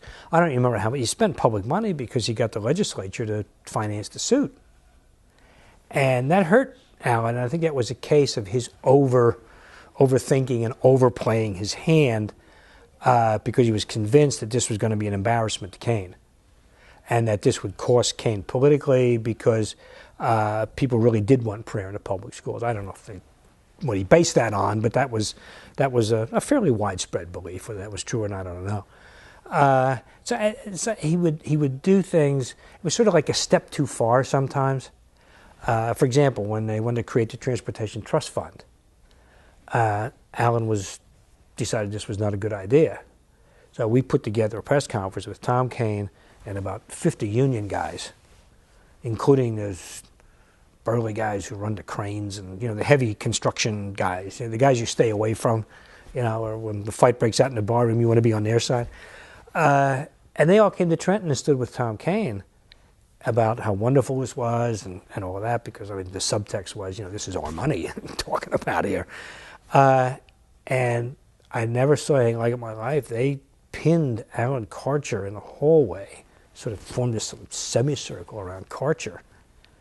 These are big, burly guys, in flannel shirts and whatever. And I think they scared him a little bit, to be honest. I know I would have been. And they didn't exactly threaten him, but it was pretty clear that he had damn well better get on board with this thing. or labor, all of labor was going to take a walk on him. Would you say that the 85 victory was Kane also whooping Karcher a little bit? To some extent, yeah. But the odd thing about the 85 campaign was because it was not competitive. I don't say that as an insult to Peter, to Peter, but because it was not really competitive from day one. I mean, once the primary ended, basically the general election ended as well. That you didn't have that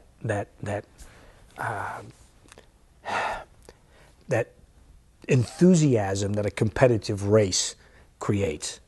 And without the enthusiasm, you don't have the conflict. Without the conflict, you have a ho-hum in the media. The media loves unresolved conflict. I mean, that's what they live for. And it wasn't there. It just wasn't there. So Alan understood that. So Alan just kind of said, look, this thing is over. And his speakership ended in that election, too, yes, because yeah. the Republicans won control Which took control of the Assembly, and Chuck Hardwick became Speaker. Did the press like Tom Kane? Press loved Tom Kane. Why? And he loved them back. About a month ago, I was talking to a former reporter for the AP who now works for the Ledger. And we were just sort of comparing notes about Tom Kane's style and John Corzine's style and the style of some other people. And he said, I will never forget Christmas Eve, 1982, when you and Tom Kane showed up on Press Row and went door to door, wishing everybody happy holidays and whatever. He said, nobody's ever done that before. Kane genuinely enjoyed the company of reporters. He really did. He liked them. He enjoyed their company. He enjoyed their style, some more flamboyant than others, but and all the rest. And I think that you could see that in almost everything he did publicly. Michael, you walk out of the office at 5 o'clock in the afternoon, and if you were standing in a hallway and said, I have a question, he'd stand there and answer your question for the next half hour. Right. And at the end of that half hour, he'd say, well, Dan, do you have any more? Yeah, I'm not saying that it was not genuine. It was. It wasn't like, stop and talk to this guy. I can't wait to get out of here. He just didn't do that. And he was that way whether you worked for the New York Times or the Salem Sunbeam. It didn't matter. You were a reporter. You were here for a reason. He understood some of the pressures that a lot of reporters were under. You better get this and nobody else had better get it kind of thing, with the largest paper in the state at that time. The guys who worked there were under a lot of pressure. And it was something that he understood. So you fed the Ledger? No, I didn't feed the Ledger. I used to get this rap, but the Ledger gets this, the Ledger gets that. The Ledger had 15 reporters running around with their nose to the ground. And they wondered why a one-person bureau didn't get all the stories the 15 guys got. I mean, they just outnumbered you. And they would find stories that either you, not because you were a bad reporter, but you didn't have enough manpower or time to go and do all this stuff. The one thing I never did, and I'm sort of proud of this, was if a reporter came into me and said, I have a story about, pick a subject, and I'm the only one who has it, and I'm going to beat the Ledger, I would say, that's fine. The Ledger will never find out from me that you got this story, and they never did. And I used to get these anguished calls from Star Ledger Plaza. Anguished and angry calls from Star Ledger Plaza. From Pie? Or from others? And others blaming me for giving a story. And you guys don't understand. That was one of the problems with the Ledger was when they didn't have a story and somebody else did, it was always I gave to somebody else the story. I didn't. They got it on their own. I leaked stories. Of course I did. Everybody does. But I never handed up one reporter to curry favor with another. I never did that. Did you float trial balloons? Oh, sure. Sure. What do you think about so-and-so, you mean? Yeah, sure. We're thinking about doing this. You write it, and we'll see what kind of reaction it wasn't quite that blunt, but, I often said that reporters came talk to me. It was, it's not my job to lead you to questions. It's your job to lead me to answers. It's a good line. And once everybody got that that's the way I operated, then everything was fine. And someone would come in and say, I have a story about thus and such and thus and such, but I can't confirm it. Which left me in a bit of a dilemma because, either I confirmed it or I didn't, or, whatever. And I didn't want to shoot the guys down because he probably had 90% of it, but I had to figure out which 10% he couldn't use because it was either embarrassing to him because it wasn't accurate or whatever. And so we just sort of discuss it back and forth, and during the course of the conversation, if you're smart enough, and most of them were, understood, where the boundaries were on this story.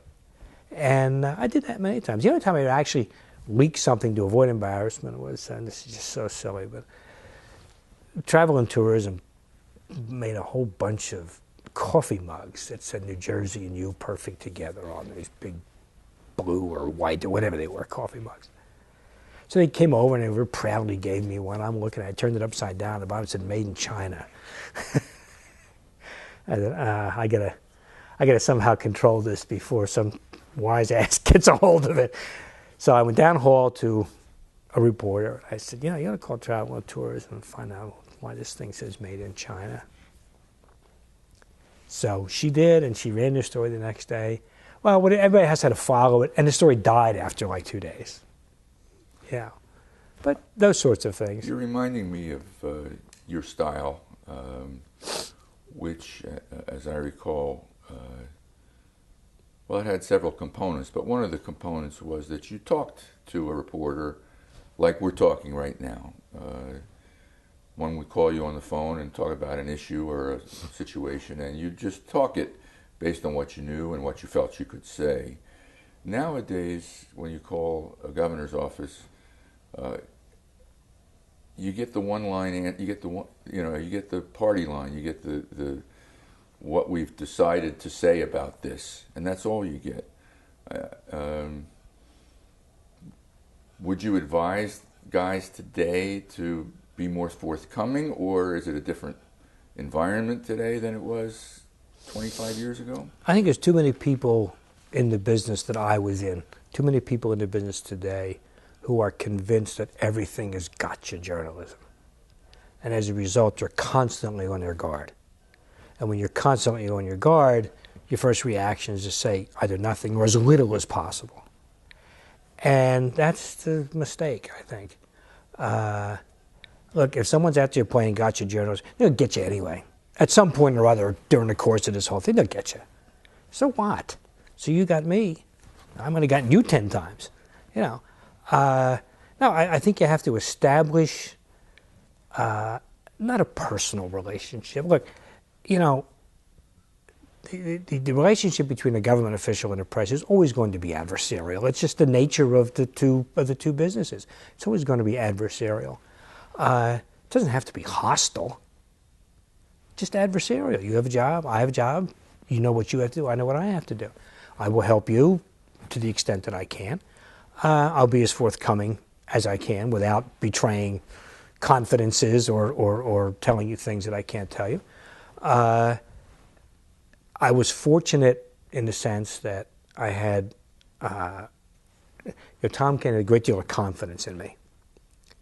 And I'm not trying to be immodest here, but he did. And I was fortunate that I had that, because it freed me to do the kinds of things that I was able to do, to sit down with you or any reporter and say, here's this, here's that, here's what I can tell you, here's what I can't. But what I can't tell you, keep it in the back of your mind, because maybe a week from now or 2 weeks from now, I can tell you. And I always thought that was sort of appreciated by the reporter. And I always felt that, I used to be one. I never covered a governor, but, if I did, what would I be into? What question would I ask? Or questions would I ask? I was sort of always prepared a little bit, because I knew what I'd ask if I was on the other side of the desk. And when it came, for interviews that we schedule and things like that, I'd go back and read maybe a week's worth, 2 weeks worth of stories a reporter had written to see, A, what he was writing about, he or she was writing about, what he or she was interested in, the style used in writing the story. So before the interview even took place, I could say to Kane with some fair level of accuracy, here's what he's going to ask you. Yeah. And I don't think anybody does that anymore. Now, it might just be a function of, news cycles. It used to be 2 news cycles a day. Now there's a cycle every 15 minutes. But maybe that's a function of the times. I don't know. But I think a lot of it, I think unfortunately, much of government, national, state, local, much of government has gone back to being as closed-mouthed as possible, because if you don't say anything, you're not going to get in trouble. And that's unfortunate, because there's so much more benefit to be gained by doing the opposite. So much more. The other thing I remember about your style was that you would bark at a reporter if you thought he took a cheap shot or got something wrong, or you would rag a reporter about an interview on television, or you kind of rode these guys a little bit. Am I right or wrong? When the occasion demanded it. I never, if I did that to a reporter, once it was over, it was over. You're as welcome in my office the next day or the same afternoon as you always were. But I only did that in really cases where I thought there really was a genuine cheap shot. And I would make my feelings known that, look, this was just one hell of a cheap shot you took here. And Michael, you and I have gone around the dance floor more than once on some of these things. But it was never personal. It was never the I'm right and you're wrong and don't ever forget it kind of thing. A great deal of respect for people in that business. I think that they don't get the respect they deserve. They get attacked by people who are not in any position to attack a reporter. They're blamed for things that reflect in many ways the prejudices of the person doing the blaming. And I have a great deal of respect for people in that business. Still do. Always did and still do. It's a tough job, and it's not getting any easier. The economics of the business are not making it any easier, that's for sure. So when I dealt with reporters, I tried to deal with them on a level that was professional, recognized that the reporter's a professional. I hope he recognizes that I'm a professional, and that we can deal with it this way. And if I have a problem, I'm not going to sit here and let this problem fester in my mind. I'm going to tell him I have a problem. And if he has a problem, hopefully he'll tell me he's got a problem. Well, for what it's worth, you kind of created the mold for the Trenton press secretary, and some have done better than others at living up to the standard you set. I remember I can't remember who it was.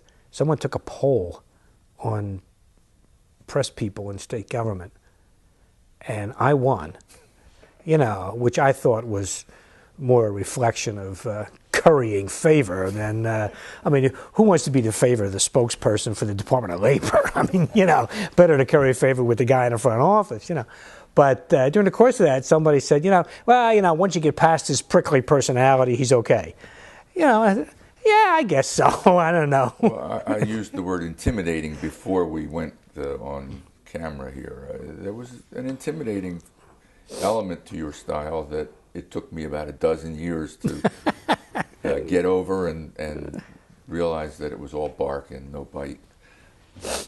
I could bite when I had to. Sorry. When I had to. I never set out to intimidate people. I really did. Michael, if you can find one reporter in Trenton who can come to you and say to you in all seriousness, Carl Golden screamed at me. You're not going to do that. I don't scream at people. I can disagree forcefully. I can use language that you don't normally find in the governor's office. But I don't scream at people, in this sort of out of control, outraged kind of thing. I'll do You that. wore cowboy boots in the governor's office. Sure. Did you wear a tie? I don't remember. Occasionally. Occasionally. I You had your wore own ties. sartorial style, right? Those of us in the sartorial vanguard have to uphold this. You would have Yeah. maybe fit better in the Texas governor's office than New Jersey. This was, if you read any portion of Tom Kane's book, there's 2 pages in there where he talks about he and I, and how he likes Pavarotti and I like Willie Nelson and whatever. Yes.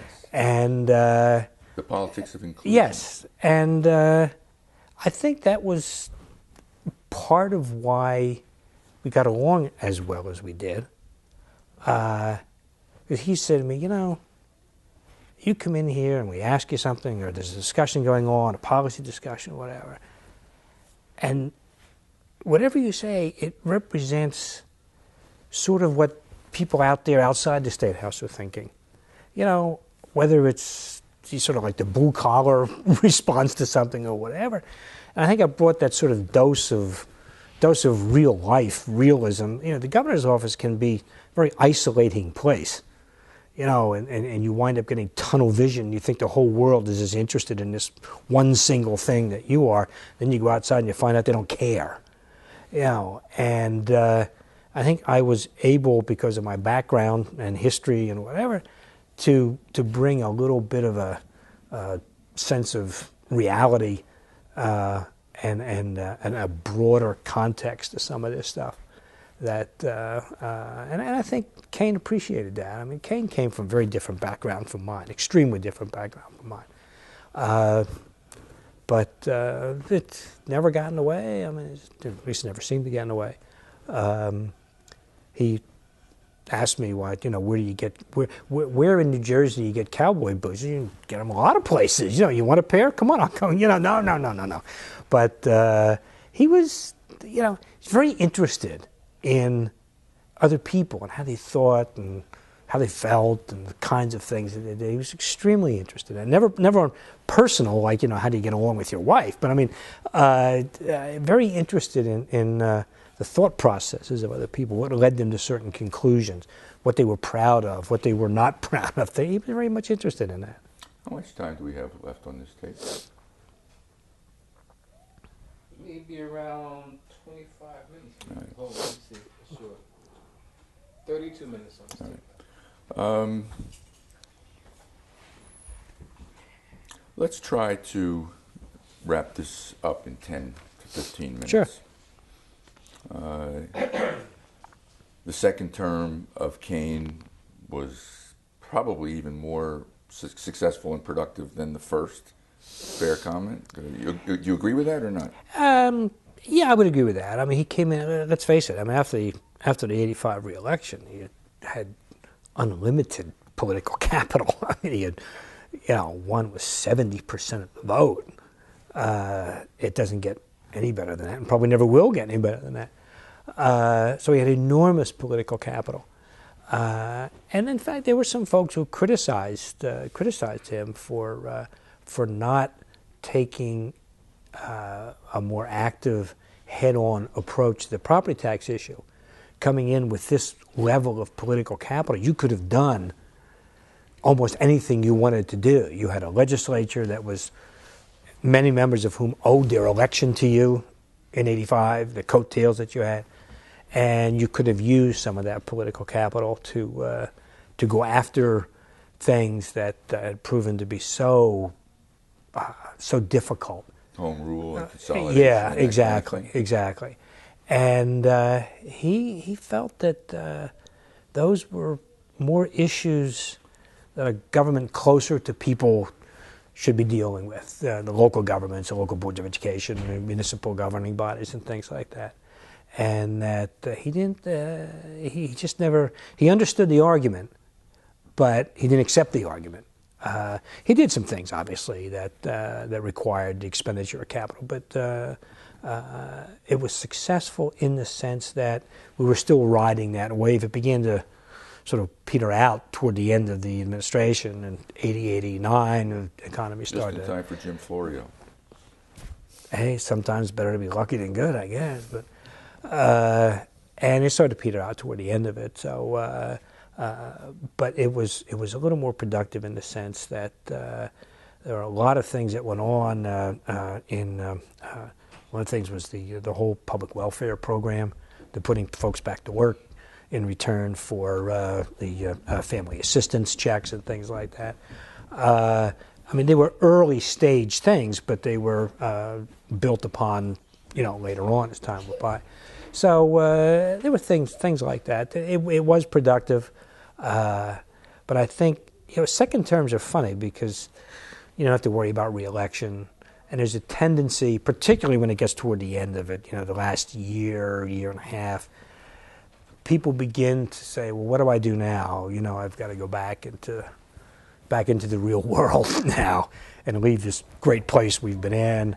And so they begin to either leave or begin to think other things start to become a little more important. And we're on the downside. We're sliding toward the end of this, and now I have to, decide what's going to be good for me, and where do I go after this. For the attorneys in the administration, it was easy. You went to some law firm for some staggering sum of money because you worked in the governor's office. For poor folks like me, it was, get back out and scuffle for a buck, You ended up at the judiciary. Yes. Working, I will treasure those 3 years I worked over there. The Chief Justice was one of the finest, most the intellectual firepower, the compassion, the concern, a lot of which didn't come through publicly. Just a real class individual. Robert Willett. Yeah, he was just a wonderful, wonderful guy. You had me come to his home in Deal to do an hour television interview so that people could see a little of that. Yeah, I tried. Oh, I think they did see. He when I left, when I called him up and I was going to go join the Whitman administration, I called. He was, the other thing never came through the public was he was intensely interested in politics. I mean, he came from a family, with a huge political background, and he never let it show because obviously as Chief Justice you can't do that. And when I called him up in 1993, I got an offer from the Whitman campaign. I think I'm going to go. This was like June or whatever it was. And there was a silence, and he ended the phone, and he said, "Oh, geez, who's going to talk to Bill Gormley for me now?" That's funny. And when he was in a hospital in New York, he called me up from the hospital, and I said, "How are you doing?" I knew he was obviously ill, and all he said was, "I'm very, very ill, and I wanted to call to say goodbye because I'm very ill." And I just kind of sat there, and what did he say? And then he hung up the phone, and that was the last conversation I ever had with him. But just a brilliant, brilliant guy. Agreed. Toward the end of the Kane years, he was rumored to be a contender for the vice presidential nomination under George H.W. Bush. Right. You recall that? Oh, yeah. How real was it? There was an element of reality to it. I think when you step back and looked, you knew it wasn't going to happen. Why?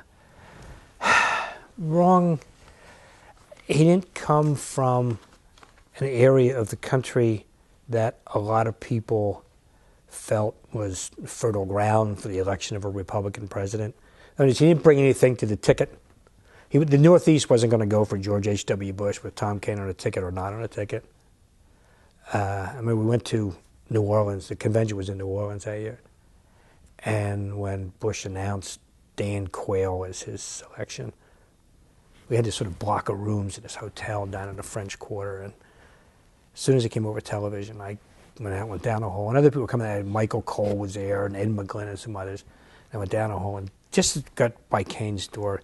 He opened the door, and he came out in the hallway, and I looked at him. I said, "How could you lose to Dan Quayle?" Had Kane been in the the speculation game right up until that moment? No, I think he dropped off that. If there was a short list, I think he dropped off that short list a couple weeks before. When the story, I mean, what the hint was, you're going to be the keynote speaker, but you ain't going to be vice president. And he was the keynote speaker. Yes, that year. and I think that was, I knew at that point that, I don't want to call it a consolation prize because it's a real honor, it's not that. But at that point, I remember saying to Ed McGlynn, this just means that the stories are going to be written that Kane's out of the running for vice president, because anybody who sees his selection as a keynote speaker is going to come to the conclusion that's because he's no longer under consideration. And the press failed me again, and nobody did. And I wasn't about to go out and tell them, but nobody did. But I knew at that point that was not going to happen. And Kane passed on a number of opportunities in the late 80s and early 90s to run for U.S. Senate. Right. A lot of speculation each time there was an opportunity, and each time he just didn't want to go to Washington, or his wife was said to not have wanted him to go to Washington. Did you know all along that he would never take one of these, or did you think? Yeah. Why? Because he loved to be speculated upon. He liked that, not the attention so much, but it sort of validates your career in a way, that here you are, you left office in 1989, and 10 years later you have a 65% approval rating and people want you to go to the U.S. Senate, and that sort of validates everything that you've done. But he was not, particularly later on, when the amount of money it takes to run for the United States Senate, he would have to raise $100,000 a day every day for 6 months or whatever, and he wasn't going to do that. Just wasn't going to do that. I mean, regardless of how well thought of he was, you still needed that sum of money to do it. And he was, he did not like to raise money. He left that to other people who were very good at it. He didn't like to do that. Somebody once said, raising political money is it's like scrubbing toilets, distasteful but necessary. And he sort of saw it that way. And he really didn't like to do that. So now is he enjoying his son's? You may not be as closely in touch with him today, but do you sense that he's doing it now vicariously through his son? No, I don't think so. I think that his son gravitated toward public life. I mean, they're twins, as you know. One son gravitated toward public life, one did not. Now, why does one do it and the other one don't? It does not. I don't know. No, I don't think Tom Kane Sr. is living vicariously through that. I think it's one of those where if this is what you want, you have my support, obviously, and I'll do whatever I can to help you. I hope you succeed, but you're your own person. You're on your own. And obviously it helps to have that name, in this state anyway. It helps politically to have that name. But, and he, I'm sure, calls up his father and asks for advice every so often on things. I'm sure that's true. I've talked to Tom Kane Jr. a few times, nothing major, certainly. No, I think he's very proud of his son's accomplishments and in public life. And whether he goes any further obviously remains to be seen. He's a young man. He's got his whole future in front of him, at least considerable amount of his future in front of him. So, I think, It's the family business. Well, to some extent. I mean, Kane never saw it as a business. He saw it as sort of, when, who was the co-chair of the 9/11 Commission? Oh, Lee Hamilton, the congressman from Ohio. If you remember when they announced the findings of the 9/11 Commission, and Lee Hamilton got up and said, if there is ever a public service hall of fame, Tom Kane should be the first person in it. And that's the way he felt. This was not a business or a job. It was doing things for the betterment and the overall good of people. I mean, he often said that governor is great because when you go to work at 9 o'clock in the morning, you say, today I'm going to do this, this, and this. And when you leave at 5 o'clock in the afternoon, you've done this, this, and this. When you go to U.S. Senate, you're just one more guy giving a speech You know, but as governor, you can do things, and you very tangible things. You can see what you've done. You know, you can pick it up and look at it. You know, and he liked that. He thought that was sort of the highest calling of public service. It was the highest calling. It wasn't perpetuation in office or power for the sake of power. It was doing things for people. So how should we remember Tom Kane? Well, first off, for a long time, I hope. But I think as a person who knew what he wanted to do, he knew what he wanted to do on behalf of others. He knew he could do it. He knew he had the ability to do it, and he did it. And he did it. It may not have always been pretty, and it may not have always won universal acclaim, but he did it. You know, he had the conviction and the dedication and the commitment, and he did it. And for people who are in public life, you know, I think there should be more of that. You know, what I did, you know, was wrap the coffee grounds up in the next morning, you know, when it appeared in the paper, you know, and then move on to the next thing. So, but yeah, I think that's how he'd like to be remembered. And how would you like to be remembered? God, Michael. Intimidating. No. No, I don't know, Michael. I guess it's just somebody who understood the needs and problems of people he dealt with on a day-to-day basis in the media, and did his best to meet those needs and resolve those issues to the extent that I was able to do that. And yeah, people would say, oh, you know, he used to yell at me. You know, it helps to have that reputation. It really does. Because, you know, well, I intimidated you for 12 years. You did. Yeah. Well, that's a modest legacy you're claiming for yourself. I'm a modest guy. You know. Yeah, I got my family. I got 3 little kids running around the house. This is your second family. Yeah, who love me, I hope, as much as I love them.